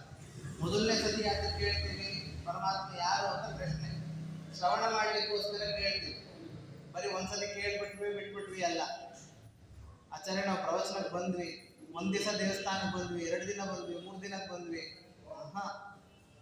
ಹೇಳ್ತಾನೆ ಪರಮಾತ್ಮ ಭಗವದ್ಗೀತಾದಲ್ಲಿ, ಬಹೂನಾಂ ಜನ್ಮನಾಂ ಅಂತೆ ಜ್ಞಾನವಾನ್ ಮಾಂ ಪ್ರಪದ್ಯತೆ ಅಂತ.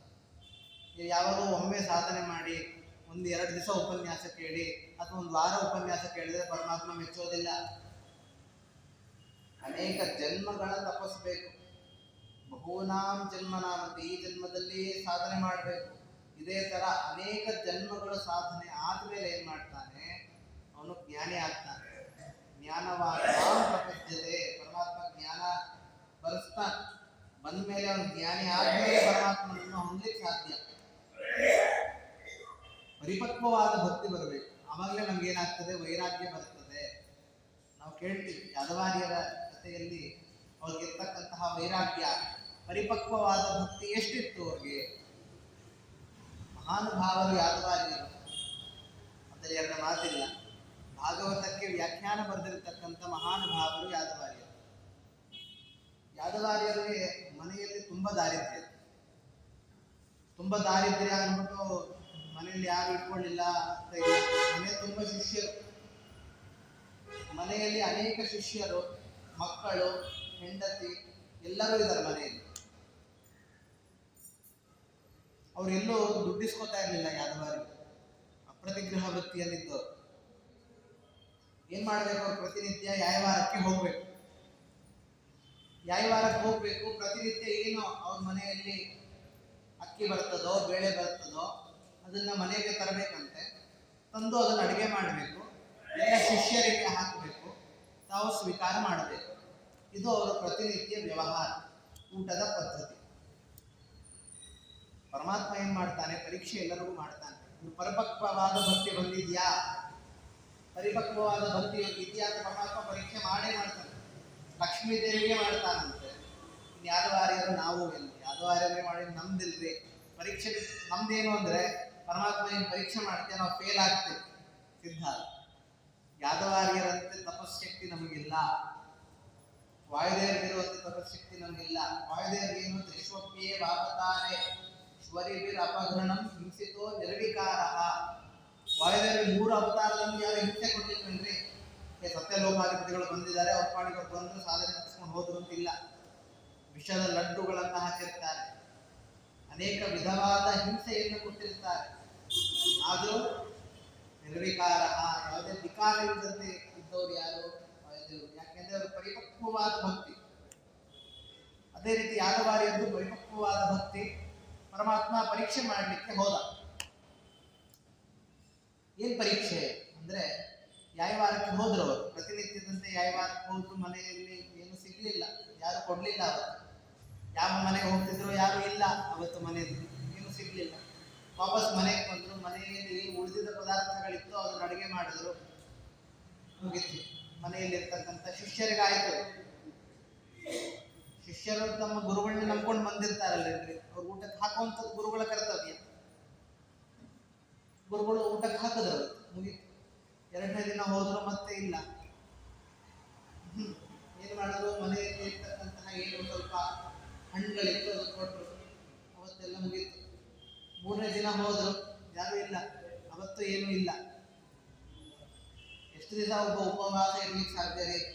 ಅದು ಆ ಸಾಮಾನ್ಯ ಬೆಂಗಳೂರು ಊರಲ್ಲ. ಬೆಂಗಳೂರು ಊರಲ್ಲಿ ಅಂದ್ರೆ ಯಾವಾಗಲೂ ಚಳಿ ಇರ್ತದೆ. ಅದೇ ಆ ಊರು ಹಂಗಿರುವಂಥದ್ದಲ್ಲ, ಯಾದವಾರಿಯರ ಪ್ರದೇಶ. ಇದು ಊರು ಏನ್ ಮಾಡ್ಬಿಟ್ರಂತೆ, ಯಾದವಾರಿಯರ ಹೆಂಡತಿ ಈ ತರ 3 ದಿವಸ 4 ದಿನ ಆಯ್ತು. 5ನೇ ದಿನ ಯಾದವಾರಿಯರ ಹೆಂಡತಿ ಏನ್ ಮಾಡ್ಬಿಟ್ರು, ನದಿಯಲ್ಲಿ ಹೋಗ್ಬಿಟ್ರಂತ. ಕೊಡ್ಲಿಲ್ಲ ಅಂದ್ರೆ ಯಾರ್ರಿ, ಜನರು ಕೊಡ್ಲಿಲ್ಲ. ನದಿ ಅಂತೂ ಹರ್ಕೊಂಡು ಬರ್ತಿದೆ, ಕೊಟ್ಟಿರುವಂತವ್ರು ಯಾರು? ಎಲ್ಲ ಜಗತ್ತಿನ ಸೃಷ್ಟಿ ಮಾಡಿದವನು ಯಾರು? ಪರಮಾತ್ಮ. ಯಾರು ಕೇಳೋ ಅಗತ್ಯ ಇಲ್ಲ. ಮೇಲಿಂದ ಬಿಸಿಲಿಂದ ತಾಪ ತಡಿಲಿಕ್ಕೆ ಆಗ್ತಾ ಇಲ್ಲ. ಒಳಗೆ ಹಸಿವು, ಏನ್ ಮಾಡ್ಬೇಕು, ನೀರಲ್ಲಿ ಕೂತ್ಬಿಟ್ಲಂತ ತಾಯಿ. 5 ದಿನ ಆಯ್ತು, 6 ದಿನ ಆಯ್ತು, ಯಾರು ಏನು, ಮನೆಯಲ್ಲಿ ಒಂದು ಕಾಳ ಅಕ್ಕಿ ಇಲ್ಲ. ಶಿಷ್ಯರೆಲ್ಲ ಮಲ್ಕೊಂಡ್ಬಿಟ್ಟಿದ್ದಾರಂತೆ, ಏನ್ ಮಾಡ್ಬೇಕು ಗೊತ್ತಾಗ್ತಾ ಇಲ್ಲ. 7ನೇ ದಿನ ಪೂಜೆ ಮಾಡ್ತಾ ಕೂತಿದ್ದಾರೆ ಯಾದವಾರಿ. ಪ್ರತಿನಿತ್ಯ ಅವ್ರದ್ದೇನು ಅಂದ್ರೆ ನದಿ ದಂಡೆಯಲ್ಲಿ ಹೋಗಿ ಪರಮಾತ್ಮಂಗೆ ಅರ್ಚನೆ ಮಾಡಿ ಯಥಾಶಕ್ತಿ ತಮ್ಮ ಪಾರಾಯಣ ಮುಗಿಸ್ಕೊಂಡು ಬರುವಂತಹ ಪದ್ಧತಿ ಅವರದು. ಹೋಗ್ತಾರೆ, ಅವತ್ತು ಪಾರಾಯಣವನ್ನ ಮಾಡ್ತಿರ್ತಾರೆ, ಭಗವದ್ಗೀತಾ ಓದ್ತಿರ್ತಾರೆ. ಓದುವಂತ ಸಂದರ್ಭದಲ್ಲಿ ಒಂದು ಮಾತು ಬರ್ತದೆ, ಅನನ್ಯಾಸ ಚಿಂತಯಂತೋ ಮಾಂ ಯೇ ಜನಾಃ ಪರ್ಯುಪಾಸತೆ ತೇಷಾಂ ನಿತ್ಯಾಭಿಯುಕ್ತಾನಾಂ ಯೋಗಕ್ಷೇಮಂ ವಹಾಮ್ಯಹಂ ಅಂತ ಒಂದು ಮಾತು. ಏನದರ ಅರ್ಥ? ಯಾರು ನನ್ನ ಅನನ್ಯವಾಗಿ ಭಕ್ತಿ ಮಾಡ್ತಾರಲ್ಲ, ಅವರು ಯೋಗ ಮತ್ತೆ ಕ್ಷೇಮವನ್ನ ಕಾಪಾಡುವಂತ ಜವಾಬ್ದಾರಿ ನಂದು ಅಂತ ಪರಮಾತ್ಮ ಹೇಳಿರ್ತಾರೆ. ಯೋಗ ಅಂದ್ರೆ ಏನು ಅಂದ್ರೆ ಪ್ರಾಪ್ತಸ್ಯ ಅಪ್ರಾಪ್ತಸ್ಯ ಪ್ರಾಪ್ತಿ ಯೋಗ. ಯಾವ್ದು ನಮ್ಗೆ ಸಿಗೋದಿಲ್ವೋ ಅದು ಸಿಗ್ತದೋ ಅದು ಯೋಗ. ನಮ್ಗೇನು ಇವತ್ತು ಪರಮಾತ್ಮ ಏನ್ ಕೊಡ್ತಾನೆ ನಮ್ಗೆ ಗೊತ್ತಿಲ್ಲ, ನಮ್ಗೆ ಬೈತ ಇಲ್ಲ, ಅದನ್ನು ಕೊಟ್ಟ ಅಂದ್ರೆ ಯೋಗ. ಪ್ರಾಪ್ತಸ್ಯ ಪರಿರಕ್ಷಣಂ. ಕ್ಷೇಮ ಅಂದ್ರೆ ಏನು? ಪ್ರಾಪ್ತವಾದದ್ದನ್ನು ಕಾಪಾಡುವಂಥದ್ದು ಕ್ಷೇಮ. ಇದನ್ನ ಪರಮಾತ್ಮ ಕೊಟ್ಟು ಕಾಪಾಡ್ತಾನೆ. ಅವರ ಭಕ್ತರನ್ನ ಕಾಪಾಡುವಂತ ಜವಾಬ್ದಾರಿ ನಂದು. ಅದನ್ನ ಓದಿದ್ರು 7 ದಿನ ಆಯ್ತು, ಪರಮಾತ್ಮ ಏನ್ ಕಾಪಾಡ್ತಾ ಇದ್ದೀನಿ ನೀನು? ಇದ ನೀನ್ ಮಾಡುವಂಥದ್ದು ನಿನ್ನ ಭಕ್ತರಿಗೆ. ನಾನು ಯಾವ ತಪ್ಪು ಮಾಡಿದ್ದೀನಿ? ನನ್ಗೆ ಗೊತ್ತಿರೋ ಪ್ರಕಾರ ನಾನು ಯಾವ್ದು ತಪ್ಪು ಮಾಡಿಲ್ಲ ಅಂತ ಏನ್ ಮಾಡಿಬಿಟ್ರು, ಅಲ್ಲಿರುವಂತಹ ಅಂಗಾರ ಅಥವಾ ಕಲ್ಲೇನಿತ್ತು ಆ ಅಕ್ಷರಗಳನ್ನ ಒಡೆದು ಬಿಟ್ರು. ಯೋಗಕ್ಷೇಮಂ ವಹಾಮ್ಯಹಂ ಅನ್ನುವಂಥದ್ದನ್ನ ಒಡೆದು ಬಿಟ್ರು. ಪರಮಾತ್ಮ ನೀನೇನು ನಿನ್ನ ಭಕ್ತರ ಯೋಗಕ್ಷೇಮವನ್ನ ನೋಡ್ಕೊಳ್ಳೋದಿಲ್ಲ, ಇದು ತಪ್ಪು ಅಂತ ಒಡೆದಾಕ್ಬಿಟ್ರು. ಸರಿ, ಏನಾಯ್ತು? ಈ ಕಡೆ ಮನೆಯಲ್ಲಿ ಎಲ್ಲರೂ ಹಸುವೆಯಿಂದ ಇದ್ದಾರೆ. ಆ ಸಂದರ್ಭದಲ್ಲಿ ಒಬ್ಬ ಹುಡುಗ ಬಂದು ಆ ತಾಯಿ ಬಾಗಿಲು ತೆಗೆದಂತೆ, ಅಮ್ಮ ನಾನು ರಂಗ ಅಂತ ನನ್ನ ಹೆಸರು, ಆಚಾರ್ಯದನ್ನೆಲ್ಲ ಪದಾರ್ಥಗಳನ್ನು ಕೊಟ್ಟು ಕಳಿಸಿದ್ದಾರೆ. ಒಂದು ಗಾಡಿ ಪೂರ್ತಿ ಸಾಮಾನು ತಂದಿದ್ದಂತೆ ಹುಡುಗ. ಆ ಗಾಡಿಯಲ್ಲಿ ಎಲ್ಲ ಪಂಚಭಕ್ಷ್ಯ ಪರಮಾನ್ನ ಮಾಡ್ಲಿಕ್ಕೆ ಏನೇನು ಬೇಕೋ ಅಷ್ಟೇ ಅಲ್ಲ, 1 ತಿಂಗಳು 1 ವರ್ಷಕ್ಕಾಗುವಷ್ಟು ಪದಾರ್ಥಗಳನ್ನ ಗಾಡಿ ಇಸ್ಕೊಂಡು ಬಂದಿದ್ದಂತ. ಅಮ್ಮ ಇದೆಲ್ಲ ಆಚಾರ ಕಳಿಸಿದ್ದಾರೆ, ನೀವು ಬೇಗ ಅಡುಗೆ ಮಾಡಬೇಕಂತೆ. ಎಲ್ಲ ಮಕ್ಕಳು ಶಿಷ್ಯರೆಲ್ಲ ಅಶ್ವಿನಿಂದ ಇದ್ದಾರಂತೆ. 7 ದಿನ ಆಗ್ಬಿಟ್ಟಿದೆ, ಯಾರು ಸಿಕ್ಕಿಲ್ಲ, ಬೇಗ ಅಡುಗೆ ಮಾಡ್ಬೇಕಂತೆ. ಒಳ್ಳೆ ಪಂಚಭಕ್ಷ ಪ್ರಮಾಣ ಮಾಡಿದೆ, ನೈವೇದ್ಯಕ್ಕೆ ಇಡ್ಬೇಕಂತೆ. ಆಚಾರ ಸ್ವಲ್ಪ ಹೊತ್ತಲ್ಲಿ ಬರ್ತಾರಂತೆ, ಬಂದು ಪೂಜೆ ಮಾಡ್ತಾರೆ. ಪೂಜೆ ಮಾಡಿ ನೈವೇದ್ಯ ಮಾಡ್ತೀವಿ ಅಂತ ಹೇಳಿ ಕಳಿಸಿದ್ದಾರೆ, ನೀವು ಮಾಡ್ಬೇಕಂತೆ. ಹೇಳುವಂತ ಸಂದರ್ಭದಲ್ಲಿ ಏನಾಯ್ತಂತೆ, ಆ ತಾಯಿಯ ಆ ಹುಡುಗನ ಬಾಯಲ್ಲಿ ರಕ್ತ ಬರ್ತಾ ಇರೋದನ್ನ ನೋಡಿದಂತೆ ತಾಯಿ. ಕೇಳಿದಂತೆ, ಏನಾಯ್ತಪ್ಪ? ಇಲ್ಲ ಅಮ್ಮ, ನಾನು ಬರೋದು ಸ್ವಲ್ಪ ತಡ ಆಯ್ತು ಅಂತ ಆಚರಣೆ ಮಾಡ್ಬಿಟ್ಟು ನಾಲ್ಗೇನು ಸೀಳ್ಬಿಟ್ಟಿದ್ದಾರೆ ಅಂತ ಆ ಹುಡುಗ ರಂಗ ಹೇಳಿದಂತೆ. ತಾಯಿ ಹೇಳಿದಂತೆ, ನೀನು ಖೇದ ಮಾಡ್ಕೋಬೇಡಪ್ಪ, ಅವ್ರೇನೋ ಸ್ವಲ್ಪ ಆತ್ರದಿಂದ ಮಾಡಿಬಿಟ್ಟಿದ್ದಾರೆ ಅಷ್ಟೇ. 7 ದಿನ ಏನು ಸಿಕ್ಕಿಲ್ಲ ಅಂತ ಅದರಿಂದ ಮಾಡಿಬಿಟ್ಟಿದ್ದಾರೆ ಅಷ್ಟೇ. ನೀನು ಸರ್ವಥಾ ಖೇದ ಮಾಡ್ಕೋಬೇಡ ಅಂತ ಅವನಿಗೆ ಚೈರೋ, ನನ್ನ ಒಳಗೆ ಅರ್ಶನವನ್ನು ತಂದು ಕೊಡ್ತೀನಿ, ಬಾಯಲ್ಲಿಟ್ಕೋ, ರಕ್ತ ನಿಲ್ಲತ್ತೆ ಅಂತ ತಾಯಿ ಹೇಳಿದ್ರು. ಒಳಗೆ ಹೋಗಿ ತರುವಷ್ಟರಲ್ಲಿ ಹುಡುಗ ಕಾಣ್ತಾ ಇಲ್ಲ. ಗಾಡಿ ಪದಾರ್ಥಗಳೆಲ್ಲ ಮನೆಯಲ್ಲಿ ಇಟ್ಟು ಹೊಟ್ಟೋಗಿದಂತೆ. ಸ್ವಾಮಿ ಪರಮಾತ್ಮ ಬಂದು ರಕ್ಷಣೆ ಮಾಡಿರುವಂತಹ ಸಂದರ್ಭ. ಯಾದವಾರಿಯರು ಬರ್ತಾರೆ ಮನೆಗೆ ಬಂದು ನೋಡ್ತಾರೆ, ಎಲ್ಲ ಪದಾರ್ಥಗಳು ತಯಾರಾಗಿದೆ, ಎಲ್ಲ ಅಡುಗೆಗಳು ತಯಾರಾಗಿದೆ. ಹೆಂಡತಿನ ಕೇಳ್ತಾರಂತೆ, ಏನಿದು, ಎಲ್ಲಿಂದ ಒಂದು ಸಾಮಾನು? ಏನ್ರಿ ಹಿಂಗೆ ಹೇಳ್ತೀರಾ, ನೀವೇ ಕಳಿಸ್ಬಿಟ್ಟು ಕಳಿಸೋದಷ್ಟೇ ಅಲ್ಲ, ಪಾಪ ಹುಡುಗನಿಗೆ ಯಾಕ್ರಿ ಹಂಗೆ ಮಾಡಿದ್ರಿ, ಮನುಷ್ಯತ್ವ ಇದೆಯಾ ನಿಮಗೆ ಅಂತ ಕೇಳುತ್ತಂತೆ ತಾಯಿ. ಅವ್ರಿಗೆ ಅರ್ಥವೇ ಆಗಲಿಲ್ಲ. ನಾನು ಯಾವ ಪದಾರ್ಥವನ್ನು ಕಳಿಸಿದೆ, ನನ್ನ ಪಾಡಿ ನಾನು ಹೋದೆ, ಪಾರಾಯಣ ಮಾಡಿದೆ, ಬರ್ತಾ ಇದ್ದೀಗ ನನ್ಗೆ ಯಾರು ಭೇಟಿನೇ ಆಗಲಿಲ್ಲ, ಎಲ್ಲಿ ಸಾಮಾನು ಕಳಿಸ್ಲಿ, ನಾನು ಏನಾಗ್ತಾ ಇದೆ ಅಂತ ಅರ್ಥ ಆಗಲಿಲ್ಲ. ಅವಳು ಹೇಳಿದಂತೆ ಅದಕ್ಕೆಲ್ಲ ಯೋಚನೆ ಮಾಡಬೇಡ್ರಿ, ಫಸ್ಟ್ ನೀವು ಸ್ನಾನ ಮಾಡ್ರಿ. ಪಾಪ ಹುಡುಗಂಗೆ ಯಾಕ್ರಿ ಹಂಗೆ ಮಾಡಿದ್ರಿ, ನನಗೆ ರಕ್ತ ಬರ್ತಾ ಇತ್ತು ಅಂತ ಹೇಳಿದಾಗ ಅವ್ರು ಗೊತ್ತಾಯ್ತು ಪರಮಾತ್ಮ ಬಂದಿದ್ದ. ಏನ್ ಮಾಡ್ತಾರೆ, ತಮ್ಮ ಭಗವದ್ಗೀತಾ ಪುಸ್ತಕವನ್ನು ತೆಗಿತಾರಂತ. ತೆಗೆದು ನೋಡಿದ್ರೆ ಆ ಯೋಗಕ್ಷೇಮಂ ವಹಾಮ್ಯಹಂ ಅನ್ನೋ ಕಡೆ ರಕ್ತದ ಚಿಹ್ನೆ ಇತ್ತು. ಏನ್ ಮಾಡ್ತಾರೆ, ಅರ್ಶಿನ ಕುಂಕುಮ ಪೂಜೆಯನ್ನು ಮಾಡಿ ಆ ಸಮಯದಲ್ಲಿ ಪರಮಾತ್ಮನನ್ನ ಪ್ರಾರ್ಥನೆಯನ್ನು ಮಾಡ್ತಾರೆ. ಆ ಸಂದರ್ಭದಲ್ಲಿ ಪರಮಾತ್ಮ ಬರ್ತಾನಂತೆ. ಒಂದು ಪರಮಾತ್ಮ ಯಾದವಾರ್ಯ ಯದುಪತಿ ಅಂತ ಅವರ ಹೆಸರು. ಯದುಪತಿ, ನೀನು ಯೋಚನೆ ಮಾಡಬೇಡ, ನಿನ್ನ ಭಕ್ತಿ ಏನ್ ಮಾಡ್ತಾ ಇದೆಯಲ್ಲ ಪರಿಪಕ್ವವಾದ ಭಕ್ತಿ, ನೀನು ಯೋಚನೆ ಮಾಡೋ ಕಾರಣ ಇಲ್ಲ, ನಿನ್ನ ರಕ್ಷಣೆ ನಾನು ಮಾಡ್ತೀನಿ. ಪ್ರತಿನಿತ್ಯ ಪೂಜೆ ಕೂತಿರುವಂತ ಸಂದರ್ಭದಲ್ಲಿ ಆ ಒಂದು ನಾಣ್ಯ, ಸಾಮಾನ್ಯ ತಾಮ್ರದ ನಾಣ್ಯವನ್ನು ಇಡು, ಬಂಗಾರದ ನಾಣ್ಯ ಆಗಿರುತ್ತೆ, ಅದರಿಂದ ಜೀವನ ನಡೆಸು ಅಂತ ಹೇಳ್ತಾರೆ. ಯಾದವಾರ್ಯ ಹೇಳ್ತಾರೆ, ಬೇಡ, ಈ ಐಶ್ವರ್ಯ ನನಗೆ ಬೇಡ. ಈ ಐಶ್ವರ್ಯ ಎಂತದ್ದು ಗೊತ್ತಾ, ಪರಮಾತ್ಮನ ವಿಸ್ಮರಣೆಯನ್ನ ತರುವಂತ ಐಶ್ವರ್ಯ ಇದು ಬೇಡ ಸ್ವಾಮಿ, ನಂಗೆ ಇದೇ ರೀತಿ ಕಷ್ಟ ಪಡು, ಇದೇ ರೀತಿ ಸ್ಮರಣೆ ಬರುವಂತೆ ಆಗ್ಲಿ ಅಂತ ಆ ಯಾದವಾರ್ಯರು ಪ್ರಾರ್ಥನೆಯನ್ನು ಮಾಡ್ತಾರೆ. ಅಂತಹ ಪರಿಪಕ್ವವಾದ ತಂತಿ ಯಾರಿರ್ತದಲ್ಲ, ಪರಮಾತ್ಮ ಅವರ ಕಡೆ ನೋಡ್ತಾನೆ ಅಂತ ಇಲ್ಲಿ ವಾದರಾಜ ತಿಳಿಸ್ತಾ ಇದ್ದಾರೆ.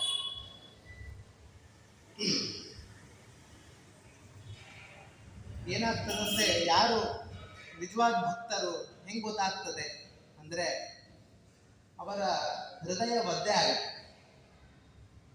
ಪರಮಾತ್ಮನ ಮಹಿಮಾ ಶ್ರವಣವನ್ನ ಮಾಡಿದ್ರೆ ಯಾರಿಗೆ ಹೃದಯ ಒದ್ದೆ ಆಗ್ತದೋ, ಎಲ್ಲಿ ಹೃದಯ ಒದ್ದೆ ಆಗೋದು ಹೆಂಗ್ ಗೊತ್ತಾಗ್ತದೆ ಅಂದ್ರೆ, ಭಾಗವತದಲ್ಲಿ ಹೇಳ್ತಾರೆ, ನೇತ್ರೇ ಜಲಂ ಗಾತ್ರ ರುಹೇಶು ಹರ್ಷಃ.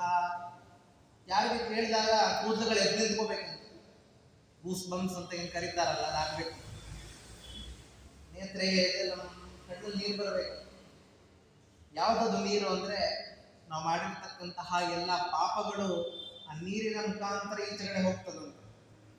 ಗಾತ್ರ ರುಹೇಶು ಹರ್ಷಃ, ಯಾರು ನಗ್ತಿರ್ತಾರೋ, ಪರಮಾತ್ಮನ ಅಚಿಂತ್ಯ ಅದ್ಭುತವಾದ ಶಕ್ತಿಗಳನ್ನು ಸ್ಮರಣೆ ಮಾಡಿ ಯಾರು ಆನಂದವನ್ನು ಪಡೆದಿರ್ತಾರಲ್ಲ, ಅದು ಹೃದಯದ ಒದ್ದೆ ಆರ್ದ್ರತಾಯಿಂದ ಬರುವಂಥದ್ದೆಲ್ಲ. ಹೇಳ್ತಾರೆ, ಪರಮಾತ್ಮನ ಸ್ಮರಣೆ ಏನಂತ ಮಾಡಬೇಕು ಅಂದ್ರೆ, ಅನಂತ ಗುಣಪರಿಪೂರ್ಣ ನೀನು. ಸ್ವತಃ ಲಕ್ಷ್ಮೀ ದೇವಿ ನಿನ್ನ ನಿತ್ಯ ಗುಣಗಳನ್ನ ಆಲಿಸ್ತಾ ಇದ್ದಾಳೆ. ಅಷ್ಟೇ ಅಲ್ಲ, ಏಣಿಸ್ತಾ ಇದ್ದಾಳೆ. ಅಷ್ಟೇ ಅಲ್ಲ, ಏಣಿಸಿದ್ರು ಮುಗಿಯಲಿಕ್ಕಾಗ್ತಾ ಇಲ್ಲ. ಶಾಸ್ತ್ರಾಯರು ಹೇಳ್ತಾರೆ, ಮೇಧಿನಿಯೊಳು ಪರಮಾಣ್ವಂಬುದಿಯಂಗಳ ನೈದಬಹುದು ಪರಿಗಣತೆಯನು. ಮಣ್ಣಲ್ಲಿರುವಂತಹ ಕಣಗಳು, ಮಣ್ಣಿನ ಕಣಗಳನ್ನ ಒಬ್ಬ ಸರಿಯಾಗಿ ಕೂತ ಅಂದ್ರೆ ಎಣಿಸ್ಬಿಡ್ಬೋದು ಎಷ್ಟು ಮಣ್ಣು ಎಷ್ಟು ಇದೆ ಅಂತ. ಆದ್ರೆ ಪರಮಾತ್ಮನ ಮಾಧವನ ಆನಂದಾದಿ ಗುಣಗಳ ಅನಾದಿ ಕಾಲದಿಂದ ಅಗಣಿತವೆಂಬುದೇ ಫಲವಿದು ಬಾಳುವುದಕ್ಕೆ. ನಾವು ಬಂದಿರ್ತೇವೆ, ಭೂಮಿಗೆ ಬಂದಿರ್ತೇವೆ, ಬಾಳ್ತಿರ್ತೀವಿ. ಏನ್ ಫಲ ಅಂದ್ರೆ, ಪರಮಾತ್ಮನ ಅನಂತ ಗಣ ಪರಿಪೂರ್ಣ. ನಿನ್ನ ಗುಣಗಳನ್ನ ಸಾಕ್ಷಾತ್ ಲಕ್ಷ್ಮೀ ದೇವಿ ಎಣಿಸ್ಲಾಕಾಗ್ತಾ ಇಲ್ಲ. ನಮ್ಮ ರುದ್ರಾದಿ ಬಂದ್ಯ ಅಂತ ಯಾರು ಅನುಸಂಧಾನ ಮಾಡ್ತಾರಲ್ಲ, ಪರಮಾತ್ಮ ಅವ್ರಿಗೆ ಅನುಗ್ರಹ ಮಾಡ್ತಾನೆ. ಅದೇ ನಾವು ಬಾಳ್ತಾ ಇರೋದಕ್ಕೆ ಫಲ, ಮುಖ್ಯವಾದ ಫಲ. ನೋಡ್ರಿ, ನಾವೊಂದು ಮಲ್ಲೇಶ್ವರಮಲ್ಲಿ ಸೈಟ್ ತಗೋಬೇಕು ಅಂದ್ರೆ ಎಷ್ಟು ದುಡ್ಡು ಬೇಕಾಗ್ತದೆ? ಆಗೋದಿಲ್ಲ. ಈಗಿನ ರೇಟಲ್ಲಿ ಯಾರು ತಗೊಳ್ಳಿಕ್ಕೆ ಆಗೋದಿಲ್ಲ, ಅದು ಬೇರೆ ಪ್ರಶ್ನೆ. ಒಂದು ಸೈಟ್ ತಗೊಳ್ಬೇಕು ಅಂದ್ರೆ ಎಷ್ಟು ಧನ ಬೇಕು? ಇನ್ನ ಮೋಕ್ಷದಲ್ಲಿ ಮನೆ ಬೇಕು ಅಂದ್ರೆ ಎಷ್ಟು ಸಾಧನ ಬೇಕು? ಇದಕ್ಕೆ ಎಷ್ಟು ಧನ ಬೇಕು ಅಂದ್ರೆ ಅದಕ್ಕೆ ಎಷ್ಟು ಸಾಧನ ಬೇಕು? ಪರಮಾತ್ಮ ಹೇಳ್ತಾರೆ, ಬಹುನಾಂ ಜನ್ಮನಾಂ ಅಂತೆ. ಈ ಒಂದು ಜನ್ಮ ಎರಡು ಜನ್ಮದಲ್ಲಿ ಬರುವಂತದ್ದಲ್ಲ ಇದು. ಅನೇಕ ಜನ್ಮಗಳ ಪರಿಶ್ರಮ ಪಟ್ಟರೆ ಒಂದು ಜನ್ಮದಲ್ಲಿ ನಿಮಗೆ ಸಿಗ್ತದೆ. ಆದ್ರೆ ನಮ್ಗೆ ಇಲ್ಲೇ ಸಾಕು, ಅಲ್ಲಿ ಆತಕ್ಕೆ ನಮ್ಗೆ ಸೈಟು ಅಂದ್ರೆ, ಪರಮಾತ್ಮ ಹೇಳ್ತಾನೆ, ಅಲ್ಲಿರುವಂತ ಕ್ವಾಲಿಟೀಸ್ ಏನು ಗೊತ್ತಾ? ಮೋಕ್ಷದಲ್ಲಿರುವಂತ ಕ್ವಾಲಿಟೀಸ್ ಏನು ಅಂದ್ರೆ, ಅಲ್ಲಿ ನಿಮಗೆ ಅಡುಗೆ ಮಾಡೋ ಅಗತ್ಯ ಇಲ್ಲ. ಜಗಳ ಇಲ್ಲ, ಕದನ ಇಲ್ಲ. ದಾಸರಾಯರು ಹೇಳ್ತಾರೆ, ಉಣ್ಣುವ ದುಃಖವಿಲ್ಲ, ಅನುಜ ತನುಜರ ಕಾಟವಿಲ್ಲ. ಇಲ್ಲಿ ಒಂದು ಸೈಡ್ ತಗೊಂಡ್ಬಿಟ್ರೆ ಅಣ್ಣ ತಮ್ಮ ನಮ್ಗೆ ಬೇಕು ಅರ್ಧ ಪಾಲು, ನಮ್ಗೆ ಬೇಕು ಅಂತ ಹೇಳ್ತಾರೆ. ಅಲ್ಲಿ ಹಂಗಿಲ್ಲ. ಅಲ್ಲಿರುವಂಥ ಸೈಟಿಗೆ ನೀವೇ ಅಧಿಕಾರಿಗಳು, ಯಾರು ನಿಮಗೆ ಕಾಂಪಿಟೇಟರ್ಸೇ ಇಲ್ಲ. ಉಣ್ಣುವ ದುಃಖ ಇಲ್ಲ. ಊಟ ಮಾಡೋದು ದುಃಖನ? ಆಗ್ಲೇ ಹೇಳಿದಂಗೆ ಮುಂಚೆ ಎಷ್ಟು ಕರ್ಮಗಳು ಮಾಡಬೇಕು, ಆಮೇಲೆ ಎಷ್ಟು ಕರ್ಮ ಮಾಡಬೇಕು, ಮಧ್ಯದಲ್ಲಿರುವಂತಹ ಉಣ್ಣೋದು ದುಃಖವೇ. ಒಳ್ಳೆ ಊಟ ಹಾಕ್ಬಿಡ್ರಿ, ತುಂಬ ಹಾಕ್ಬಿಡ್ರಿ, ಒದ್ದಾಡ್ತಿರ್ತಾರೆ. ಆ ಸಾಮರ್ಥ್ಯವನ್ನು ತಡ್ಕೊಳ್ಳೋ ಶಕ್ತಿ ಮನುಷ್ಯರಿಗಿಲ್ಲ. ಮೋಕ್ಷದಲ್ಲಿ ಹಂಗಲ್ಲ. ಉಣ್ಣುವ ದುಃಖವಿಲ್ಲ, ಅನುಜ ತನುಜರ ಕಾಟವಿಲ್ಲ ಅಂತ ಹೇಳ್ತಾರೆ. ಪರಮಾತ್ಮನ ಒಮ್ಮೆ ದೃಷ್ಟಿ ಸಾಕು. ಇದಕ್ಕೋ ಅದನ್ನು ಮೋಕ್ಷ ಸಿಗ್ಬೇಕು ಅಂದ್ರೆ ಏನ್ ಮಾಡ್ಬೇಕು ಅಂದ್ರೆ ಪರಮಾತ್ಮನ ಒಮ್ಮೆ ದೃಷ್ಟಿ ಸಾಕು. ಅದಕ್ಕೋಸ್ಕರ ಇನ್ನೇನು ಮಾಡ್ಬೇಕಾಗಿಲ್ಲ.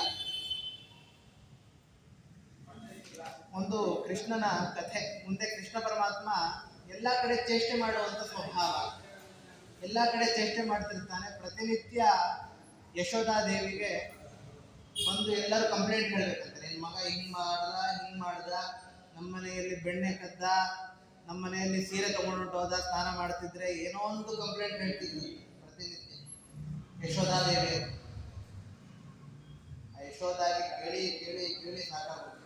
ಒಬ್ಬಳು ಗೋಪಿಕಾಸ್ತ್ರಿ ಬಂದು ಹೇಳಿದಂತೆ,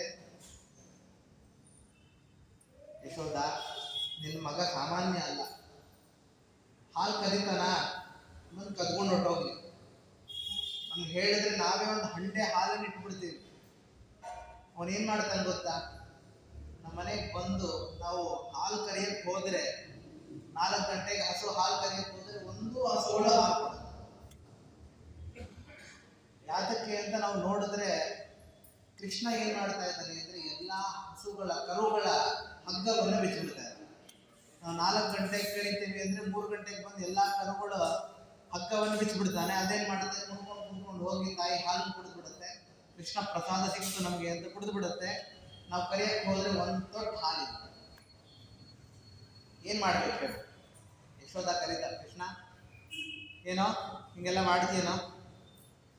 ಕೃಷ್ಣ ಹೆಂಗೆ ಅಂದ್ರೆ ತಾನು ಮಾಡಿರೋ ತಪ್ಪು ಒಂದು ಒಪ್ಪೋತಾ ಇರೋದಿಲ್ಲ. ಈಗಿನ ರಾಜಕಾರಣಿಗಳು ಎಲ್ಲ ತಪ್ಪು ಮಾಡ್ತಿರ್ತಾರೆ, ಕೇಳಿದ್ರೆ ಒಂದು ತಪ್ಪು ಮಾಡಿಲ್ಲ ಅಂತ ಹೇಳ್ತಾರೆ. ಇವಾಗ ಕೃಷ್ಣ ಎಲ್ಲರಿಗಿಂತ ದೊಡ್ಡ ರಾಜಕಾರಣಿ. ಇಲ್ಲ ನಾನು ಒಂದು ಮಾಡಿಲ್ಲ ಅಂತ ಹೇಳ್ತಾ ಇದ್ದ ಕೃಷ್ಣ ಇದನ್ನ ಹೇಳಿದ ತಕ್ಷಣ ಹೌದಮ್ಮ ಯಾತಕ್ಕೋ ಆ ಹಗ್ಗದ ಕರು ಕಟ್ಟಿರುವಂತ ಹಗ್ಗ ಎಲ್ಲ ಕಿತ್ತು ಬಿಡ್ತೀಯಂತೆ. ಯಾಕೋ? ನಾನು ಕಿತ್ತಿಲ್ಲ ಮತ್ತೆ ಹೆಂಗೋ ಅದೆಲ್ಲ ಬೆಚ್ಕೋತು. ಗೋಪಿಕಾಸ್ತ್ರಿ ಹೇಳ್ತಾರಂತೆ, ನಮಗೂ ಅದೇ ಯೋಚನೆ. ಈ ಒಬ್ಬ ಕೃಷ್ಣ ಇಷ್ಟು ಚಿಕ್ಕ ವಯಸ್ಸು, ಈಗಿನ ತರ ನಮ್ಮನೆ 1-2 ಹಸುಗಳಲ್ಲ. ಎಷ್ಟೋ ಒಬ್ಬ ಗೋಪಿಕಾಸ್ತ್ರಿ ಮನೆಯಲ್ಲಿ ಎಷ್ಟು ಸಾವಿರ ಹಸುಗಳು ಇರ್ತಿತ್ತು. ಅಷ್ಟು ಕರುನ ಕೃಷ್ಣ ಒಬ್ಬನೇ ಹೆಂಗ್ ತೆಗಿತಾನೆ ಅಂತ ನಮಗೂ ಯೋಚನೆ. ಕೃಷ್ಣ ಹೇಳ್ತಾನೆ, ನಾನ್ ತೆಗಿಲಿಲ್ಲ, ಮತ್ತೆ ಹೆಂಗೋ ಬಿಚ್ಕೋತದೆಲ್ಲ. ಸುಮ್ಮನೆ ನಾನು ನಡೀತಾ ಇರ್ಬೇಕಾದ್ರೆ ಹಿಂಗ್ ನೋಡ್ದೆ ಅಮ್ಮ, ಆ ಹಗ್ಗ ಎಲ್ಲ ತಾನಾಗ್ತಾನೆ ಬಿಚ್ಚೋಯ್ತು. ಏನು ಕಥೆ ಅಂದ್ರೆ ಕೇವಲ ಪರಮಾತ್ಮನ ಒಂದು ದೃಷ್ಟಿ ಬಿದ್ರೇನೆ ಸಂಸಾರ ಬಂಧನನೇ ಹೋಗ್ಬೇಕಾದ್ರೆ ಹಸುವಿಗೆ ಅದು ಕರುವಿಗೆ ಕಟ್ಟಿರುವಂತಹ ಹಗ್ಗ ಯಾವ ಲೆಕ್ಕಾರಿ? ಪರಮಾತ್ಮನ ಸ್ಮರಣೆ ಮಾಡೋದ್ರಿಂದ ಏನಾಗ್ತದೆ ಅಂದ್ರೆ ನಮ್ಮ ಸಂಸಾರಕ್ಕೆ ಬಂಧನ, ಹಗ್ಗ ಅಂದ್ರೆ ಬಂಧನ ಅಂತ ಅರ್ಥ. ನಮ್ಮ ಸಂಸಾರಕ್ಕೂ ಇರುವಂತಹ, ನಾವು ಹುಟ್ಟಿರ್ಬೇಕಾದ್ರೆ ಒಂದು ಹಗ್ಗನ ಕಟ್ಕೊಂಡು ಬಂದ್ಬಿಟ್ಟಿದ್ದೀವಿ. ಯಾವುದು ಅಂದ್ರೆ ಸಂಸಾರ ಹುಟ್ಟುವಂತ ಬಂಧನವನ್ನು ಕಟ್ಕೊಂಡು ಬಂದ್ಬಿಟ್ಟಿದ್ದೀವಿ. ಪರಮಾತ್ಮನ ಕೇವಲ ದೃಷ್ಟಿ, ಅದನ್ನೇ ಹೇಳ್ತಾರೆ ವಾದಿರಾಜರು, ನಿರೀಕ್ಷಣೆಯೇನೈವ ವಿಮೋಕ್ಷದೋಹಂ. ಪರಮಾತ್ಮನ ಕೇವಲ ಒಂದು ಕಡೆ ದೃಷ್ಟಿ ಸಾಕು. ಯಾವ ದೃಷ್ಟಿಯನ್ನ ಸಾಕ್ಷಾತ್ ಲಕ್ಷ್ಮೀ ದೇವಿ ನಿತ್ಯ ಮಾಡ್ತಿರ್ತಾಳೆ. ಹೇಳ್ತಾರೆ, ಯಸ್ಯಾ ಅಪಾಂಗ ಲವ ಮಾತ್ರತ ಊರ್ಜಿತಾಸ ಶ್ರೀಯತ್ ಕಟಾಕ್ಷ ಬಲವದ್ಯಜಿತಂ ನಮಾಮಿ. ಪ್ರತಿನಿತ್ಯ ಲಕ್ಷ್ಮೀ ದೇವಿಗೆ ನೋಡ್ತಿರ್ತಾಳೆ. ಪರಮಾತ್ಮ ಯಾವಾಗ ನನ್ನ ಕಡೆ ದೃಷ್ಟಿ ಹಾಕ್ತಾನೆ, ಯಾವಾಗ ಮಾಡ್ತಾನೆ ಅಂತ ಸಾಕ್ಷಾತ್ ಲಕ್ಷ್ಮೀ ದೇವಿ ಮಾಡ್ತಿರ್ಬೇಕಾದ್ರೆ ನಾವು ಯಾವಾಗೋ ಒಂದು ದಿವಸ ಪರಮಾತ್ಮನ ಶ್ರವಣ ಮಾಡೋದ್ರಿಂದ ನನ್ನ ಕಡೆ ನೋಡ್ಲಿ ಅಂದ್ರೆ ಪರಮಾತ್ಮ ನೋಡೋದಿಲ್ಲ. ನಾವು ಭಕ್ತಿಯಿಂದ ಮಾಡಿದ್ರೆ ಪರಮಾತ್ಮ ಏನ್ ಮಾಡ್ತಾನೆ? ಕೇವಲ ಪರಮಾತ್ಮ ಯಾತಕ್ಕೆ ವಶ ಅಂದ್ರೆ ಭಕ್ತಿಗೆ ವಶ. ನಮ್ಮ ಸಂಸ್ಕೃತದಲ್ಲಿ ಒಂದು ಮಾತಿದೆ, ವಿಷ್ಣು ಅಂತ ಒಂದು ಶಬ್ದ. ಎಲ್ಲದನ್ನು ಶಬ್ದ ನಡೆಸುವಂಥದ್ದು. ರಾಮ ರಾಮೋ ರಾಮ, ರಾಮಂ ರಾಮೋ ರಾಮನ್, ನೀವು SSLC ಸಂಸ್ಕೃತವನ್ನು ಕಟ್ಟಿದ್ರೆ ನಿಮ್ಗೆ ಗೊತ್ತಿರುತ್ತೆ. ಆ ಥರ ಶಬ್ದವನ್ನು ಈ ರೀತಿ ಜೋಡಿಸುವಂಥ ಕ್ರಮ. ವಿಷ್ಣು ಶಬ್ದ ಏನಿದೆಯಲ್ಲ ಅದು ವಿಷ್ಣವೇ ಅಂತ ಆಗ್ತದೆ.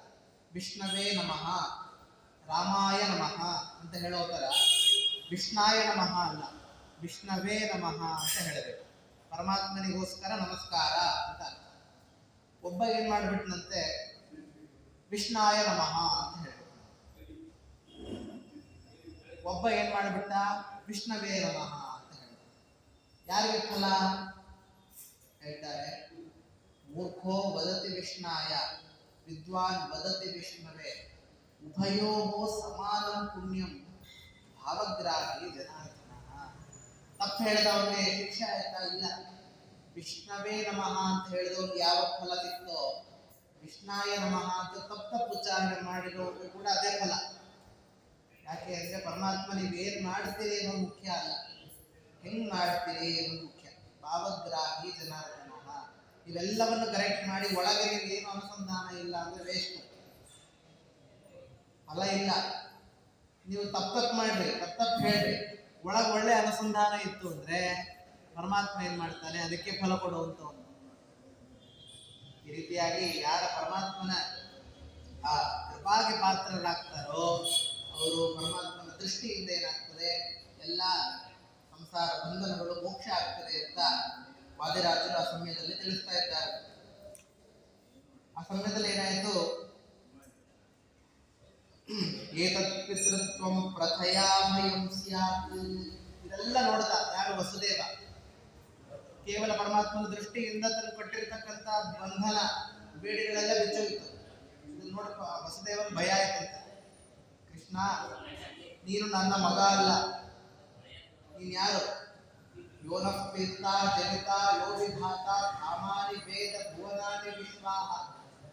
ನೀನು ಜಗತ್ತಿಗೆ ತಂದೆ, ನನ್ನ ಮಗ ಅಂತ ನನ್ನ ಅನುಸಂಧಾನ ಮಾಡ್ಕೊಂಡ್ಬಿಟ್ರೆ ಏನಾಗ್ತದೆ, ನನಗೆ ಪಾಪ ಬರ್ತದೆ. ಕೆಲವರು ಹೇಳ್ತಾರೆ ಕೃಷ್ಣ ನಾನೇ ದೇವರು ಅಂತ ಹೇಳಿದವ್ರಿಗೆ ಎಷ್ಟು ಪಾಪನೋ, ಅದಕ್ಕಿಂತ ದೊಡ್ಡ ಪಾಪ ಯಾವುದು ಅಂದ್ರೆ ನಾನು ದೇವರಿಗೆ ತಂದೆ ಅಂತ ಹೇಳ್ಕೊಳ್ಳುವಂಥದ್ದು ಏನಿದೆಯಲ್ಲ ಅದನ್ನ ದೊಡ್ಡ ಪಾಪ. ಪರಮಾತ್ಮ ನನ್ನ ಭಯ ಆಗ್ತಾ ಇದೆ.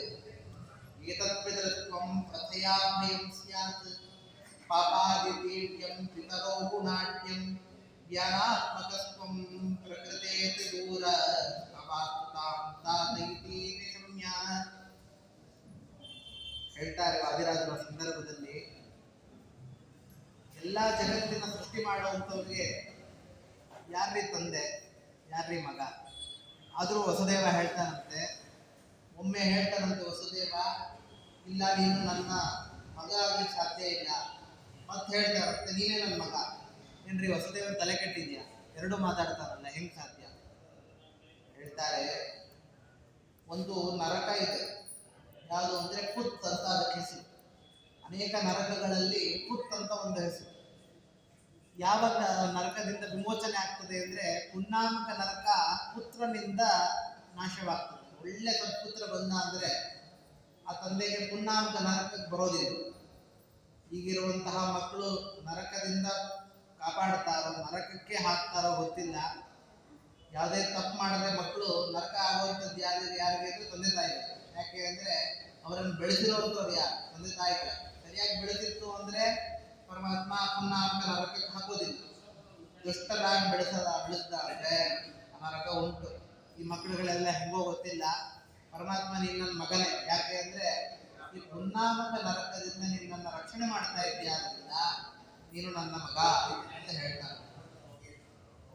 ಯೇಷ ಪುತ್ಸೌಂಗಿತ ನರಕಸ್ತಾತ ಜನಾನ್ ಸ್ವಧಾಮ ಸ್ಮರಣೇನ ಪಾತಿ ಸ್ವದೃಷ್ಟಿಗ ಸತ್ವ ಸುದೇವ ಸ್ವಪತ್ನ್ಯಾ ಕಥಂ ನ ಪುತ್ರಃ ಶತಪತ್ರ ನೇತ್ರಃ.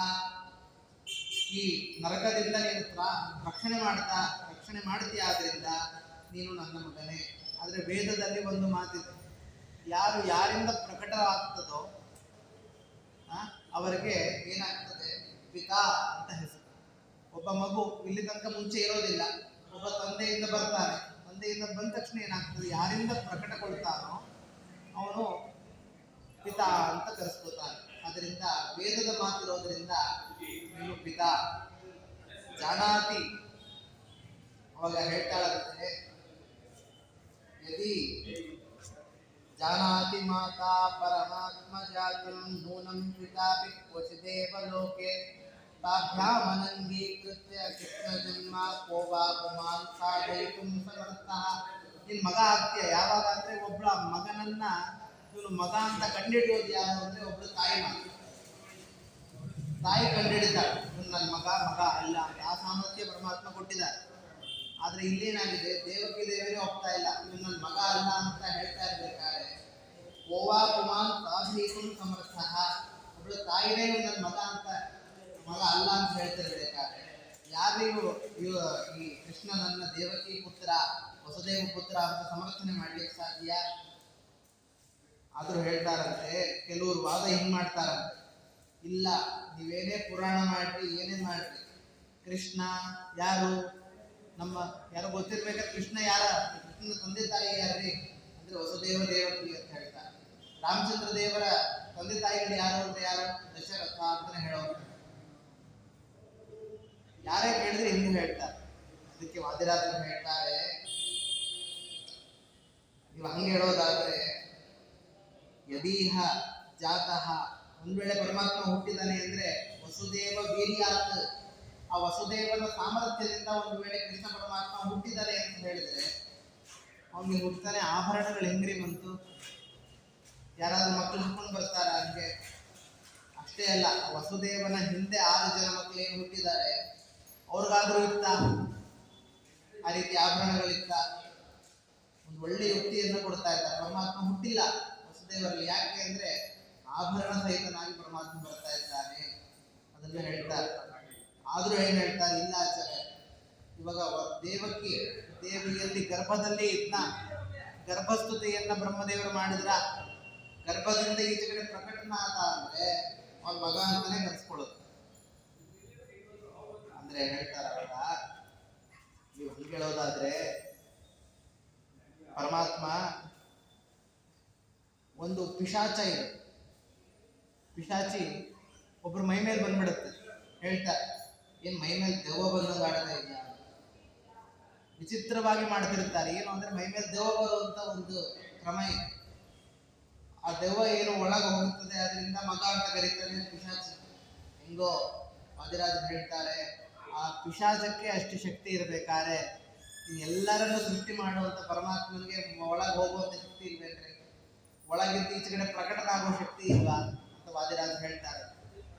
ಆದ್ರೂ ಇಲ್ಲ ಆಚಾರ್ಯ, ಕೃಷ್ಣನ ತಂದೆ ವಸುದೇವನೇ ಹಿಂಗೆ ಹೇಳಿದ್ರೆ ಅವಾಗ ಹೇಳ್ತಾರೆ ವಾದಿರಾಜರು ಮತ್ತೆ, ಯದಾಂಗ ಸಿಂಹ ಪ್ರತಿರಾವಿರಾಸೀತ್, ಮಗ ಆಗಿದ್ದಾನೆ ಅಂದ್ರೆ ಪರಮಾತ್ಮ, ಇದೇ ಪರಮಾತ್ಮ ನರಸಿಂಹದೇವರಾಗಿರ್ಬೇಕಾದ್ರೆ ಯಾಕಪ್ಪ ತಂದೆ ತಾಯಿ ಅವ್ರಿಗೆ ಎಲ್ಲಿಂದ ಹುಟ್ಟಿರುವಂಥದ್ದು?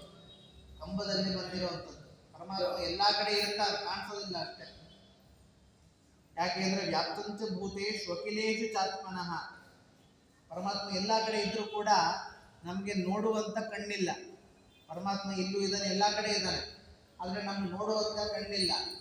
ದಾಸರಾಯ ಹೇಳ್ತಾರೆ, ಹೊಸ ಕಣ್ಣು ಎನಗೆ ಹಚ್ಚಲಿಬೇಕು ಜಗದಂಬ, ವಸುದೇವ ಸುತನ ಕಾಂಬುದಕ್ಕೆ. ಪರಮಾತ್ಮ ಕಾಣ್ಬೇಕು ಅಂದ್ರೆ ನಮ್ಗೆ ಈ ಕಣ್ಣು ಆಗೋದಿಲ್ಲ, ಹೊಸ ಕಣ್ಣು ಬರ್ಬೇಕು ನಮ್ಗೆ. ಯಾರು ಕರುಣೆ ಮಾಡಬೇಕು? ಜಗದಂಬ ಲಕ್ಷ್ಮೀದೇವಿ ಕೊಟ್ರೆ ಆ ಕಣ್ಣು ಬರ್ತದೆ. ಇವಾಗ ನೀವು 3D ನೋಡ್ತೀರಿ, 3D ಅಂತ ಏನ್ ಬಂದಿದೆ ಅದು ನೀವು ಹಂಗೆ ಈ ಕಣ್ಣಲ್ಲಿ ನೋಡಿದ್ರೆ ನಿಮ್ಗೆಲ್ಲ ಬ್ಲರ್ ಆಗಿ ಕಾಣ್ತದೆ. ಅದಕ್ಕೊಂದು ಬೇರೆ ಕನ್ನಡಕ ಕೊಡ್ತಾರೆ, ಅದನ್ನ ಹಾಕೊಂಡ್ರೆ ಎಲ್ಲ ಹತ್ರ ಬಂದಂಗೆ ಹೆಂಗಾಗ್ತದೋ ಪರಮಾತ್ಮನ ನೋಡ್ಲಿಕ್ಕೆ ಈ ಕಣ್ಣು ಆಗೋದಿಲ್ಲ. ಯಾವ್ದು ಬರ್ಬೇಕು ಅಂದ್ರೆ ಹೊಸ ಕಣ್ಣು ಬರ್ಬೇಕು. ಲಕ್ಷ್ಮೀದೇವಿ ಅದರ ಅನುಗ್ರಹ ಮಾಡಿದ್ದು ಅಂದ್ರೆ ಪರಮಾತ್ಮ ಎಲ್ಲಾ ಕಡೆ ಇರುವಂತಹ ಪರಮಾತ್ಮ ಕಾಣ್ತಾರೆ. ಆ ಪ್ರಹ್ಲಾದ ರಾಜರಿಗೆ ಆ ರೀತಿಯಾಗಿ ಪರಮಾತ್ಮ ಕಾಣ್ತಿದ್ದಂತೆ. ಹಿರಣ್ಯಕಶಿಪು ಕೇಳಿದ, ಎಲ್ಲಿ ನಿನ್ ದೇವರು? ಎಲ್ಲ ಗುರುಗಳು ಉಪದೇಶ ಮಾಡಿದ್ರು, ಏನ್ ಪಾಠ ಓದಿದ್ಯಪ್ಪ ಅಂತ ಕೇಳಿದ್ರೆ ಹರಿ ಸರ್ವೋತ್ತಮ ಹರಿಜೀವೋತ್ತಮ ಅಂತ ಹೇಳಿದ್ರು. ಒಬ್ಬ ಬರ್ತದೆ, ಎಲ್ಲಪ್ಪ ನಿನ್ ದೇವರಿದ್ದಾನೆ ಅಂತ ಹೇಳ್ತಿಯಲ್ಲ, ಎಲ್ಲಿ ನಿನ್ ದೇವರು? ಪ್ರಹ್ಲಾದ ಏನ್ ಹೇಳ್ದ, ಸಹ ಸರ್ವತ್ರ, ಒಂದ್ ಕಡೆ ಅಲ್ಲ, ಪರಮಾತ್ಮ ಎಲ್ಲಾ ಕಡೆ ಇದ್ದಾರೆ. ಹಿರಣ್ಯಕಶಿಪುಗೆ ಸಿಟ್ಟು ಬಂತು. ಏನ್ ಎಲ್ಲಾ ಕಡೆ ಇದ್ದಾನೆ ಅಂತ ಹೇಳ್ತಿ, ನಾನು ಸ್ವತಃ ನೇಟಿವ್ ಪ್ಲೇಸ್ ಯಾವ್ದು ವೈಕುಂಠಕ್ಕೆ ಹೋಗಿದ್ದೀನಿ, ಅಲ್ಲೇ ಇಲ್ಲ ಪರಮಾತ್ಮ, ಅವ್ನು ಎಲ್ಲಿರ್ಬೇಕೋ ಅಲ್ಲೇ ಇಲ್ಲ, ಇನ್ನೆಲ್ಲ ಕಡೆ ಎಲ್ಲಿರ್ಲಿಕ್ಕೆ ಸಾಧ್ಯ? ವೈಕುಂಠಕ್ಕೆ ಹೋಗಿ ಬಂದ್ರು ಕಾಣಿಸ್ಲಿಲ್ಲ. ವೈಕುಂಠಕ್ಕೆ ಯಾವ ವೈಕುಂಠಕ್ಕೆ ಹೋದ್ನೂ ಗೊತ್ತಿಲ್ಲ. ಇನ್ನು ನಮ್ಮ ಪುರೋಹಿತರೆಲ್ಲ ಹೇಳ್ತಾರೆ, ಇವತ್ತು ಮಧ್ಯಾಹ್ನ ಎಲ್ಲಾಯ್ತು ಊಟ? ವೈಕುಂಠಕ್ಕೆ ಹೋಗಿದ್ದೆ, ವೈಕುಂಠದ ಊಟ ಆಯ್ತು. ಅಂದ್ರೆ ಏನು, ವೈಕುಂಠ ಸಮಾರಾಧನೆಗೆ ಹೋಗಿದ್ರೆ ಊಟ ಆಯ್ತು ಅಂತ ಏನಂತ ಹೇಳ್ತಾರೆ? ವೈಕುಂಠದ ಊಟ ಆಯ್ತು, ಇವತ್ತು ಅಲ್ಲಿಗೆ ಹೋಗಿದ್ದೆ. ಇವನು ಯಾವ ವೈಕುಂಠಕ್ಕೆ ಹೋಗಿದ್ನೋ ಇಲ್ಲೋ ಗೊತ್ತಿಲ್ಲ. ವೈಕುಂಠಕ್ಕೆ ಯಾರೋ ಪ್ರವೇಶವೇ ಇಲ್ಲ. ಎಲ್ಲಿದ್ದಾರೆ? ಅವನ ಜಾಗಕ್ಕೆ ಹೋದೋ ಸಿಗ್ತಾ ಇಲ್ಲ. ಎಲ್ಲಿದ್ದಾರೆ ಮತ್ತೆ ನೀವು ದೇವರು ಅಂದ್ರೆ ಹೇಳಿದ, ನಮ್ಮನೇಲಿರುವಂತಹ ಈ ಕಂಬದಲ್ಲಿದಾನ, ಈ ಕಂಬದಲ್ಲಿ ಇದಾನ. ಇವಾಗಿನ ಸಿನಿಮಾದಲ್ಲಿ ನೋಡ್ಬಿಟ್ರೆ ಹಂಗೆ ತೋರಿಸ್ತಾರೆ, ಈ ಕಂಬದಲ್ಲಿದಾನ, ಈ ಕಂಬದಲ್ಲಿದಾನ, ಈ ಕಂಬದಲ್ಲಿದಾನ. ಭಾಗವತದಲ್ಲಿ ಹಂಗೆ ಹೇಳಿಲ್ಲ. ಪ್ರಹ್ಲಾದ ರಾಜನಿಗೆ ಹಿಂಗೆ ಪರಮಾತ್ಮ ಎಲ್ಲಾ ಕಡೆ ಇದ್ದಾನೆ ಅಂತ ಕಾನ್ಫಿಡೆನ್ಸ್ ಇತ್ತೋ, ಹಿರಣ್ಯಕಶಿಪುಗೆ ಪರಮಾತ್ಮ ಎಲ್ಲೂ ಇಲ್ಲ ಅಂತ ಕಾನ್ಫಿಡೆನ್ಸ್ ಇತ್ತು. ಅವನೇನೇ ಕೇಳ್ದ, ಹಿರಣ್ಯಕಶಿಪು ಈ ಕಂಬದಲ್ಲಿ ಯಾಕಿಲ್ಲ? ನಮ್ಮನೆಯಲ್ಲಿ ಇರುವಂತಹ ಈ ಕಂಬದಲ್ಲಿ ಪರಮಾತ್ಮ ಯಾಕಿಲ್ಲ? ಇವನೇನ್ ಹೇಳ್ದ ಪ್ರಹ್ಲಾದ, ದೃಶ್ಯತೆ, ಕಾಣ್ತಾ ಇದ್ದಾನಲ್ಲಪ್ಪ, ಇಲ್ಲ ಅಂತ ಯಾಕೆ ಹೇಳ್ತೆ? ಕಾಣ್ತಾ ಇದ್ದಾನಲ್ಲ. ಪ್ರಹ್ಲಾದ ರಾಜರಿಗೆ ಯಾವ ಕಣ್ಣಿತ್ತು ಅಂದ್ರೆ ನಿತ್ಯ ಕಮಲನಾಭನನ್ನು ನೋಡುವಂತಹ ಕಣ್ಣಿತ್ತು. ಅದಕ್ಕೆ ಪರಮಾತ್ಮ ಕಾಣಿಸ್ದ. ಆ ಹಿರಣ್ಯಕಶಿಪುಗೆ ಆ ಕಣ್ಣಿರ್ಲಿಲ್ಲ, ಅದರಿಂದ ಏನ್ ಮಾಡಿದ? ಕಾಣಿಸ್ಲಿಲ್ಲ, ಅನರ್ಥವನ್ನ ಹೊಂದದ. ಪರಮಾತ್ಮ ಬಂದು ಸಂಹಾರ ಮಾಡಿದ. ಆ ಕಂಬದಲ್ಲಿ ಹುಟ್ಟಿರ್ತಕ್ಕಂತಹ ನರಸಿಂಹ ದೇವರಿಗೆ ತಂದೆ ತಾಯಿ ಯಾರ್ರಿ? ಎಲ್ಲಿಂದ ಬಂದಾರಿ? ತಂದೆ ತಾಯಿ ಇದ್ದಾನೆ ಅಂತ ನೀವು ವಾದ ಮಾಡೋದಾದ್ರೆ ಆ ನರಸಿಂಹದೇವರಿಗೆ ಯಾರು ತಂದೆ ತಾಯಿ ಅಂತ ವಾದಿರಾಜರು ವರ್ಣನೆ ಮಾಡ್ತಾರೆ. ಮತ್ತೆ ಪರಮಾತ್ಮ ಇದಕ್ಕೆ ಹೋದ, ಅಲ್ಲಿಂದ ನಂದಗೋಕುಲಕ್ಕೆ ಹೋದ. ಯಾತಕ್ಕೋಸ್ಕರ ಹೋದ ಇತ್ಯಾದಿ ಕಥೆಗಳನ್ನ ನಾಳೆ ದಿನ ತಿಳಿಸೋಣ ಅಂತ ಹೇಳ್ತಾರೆ.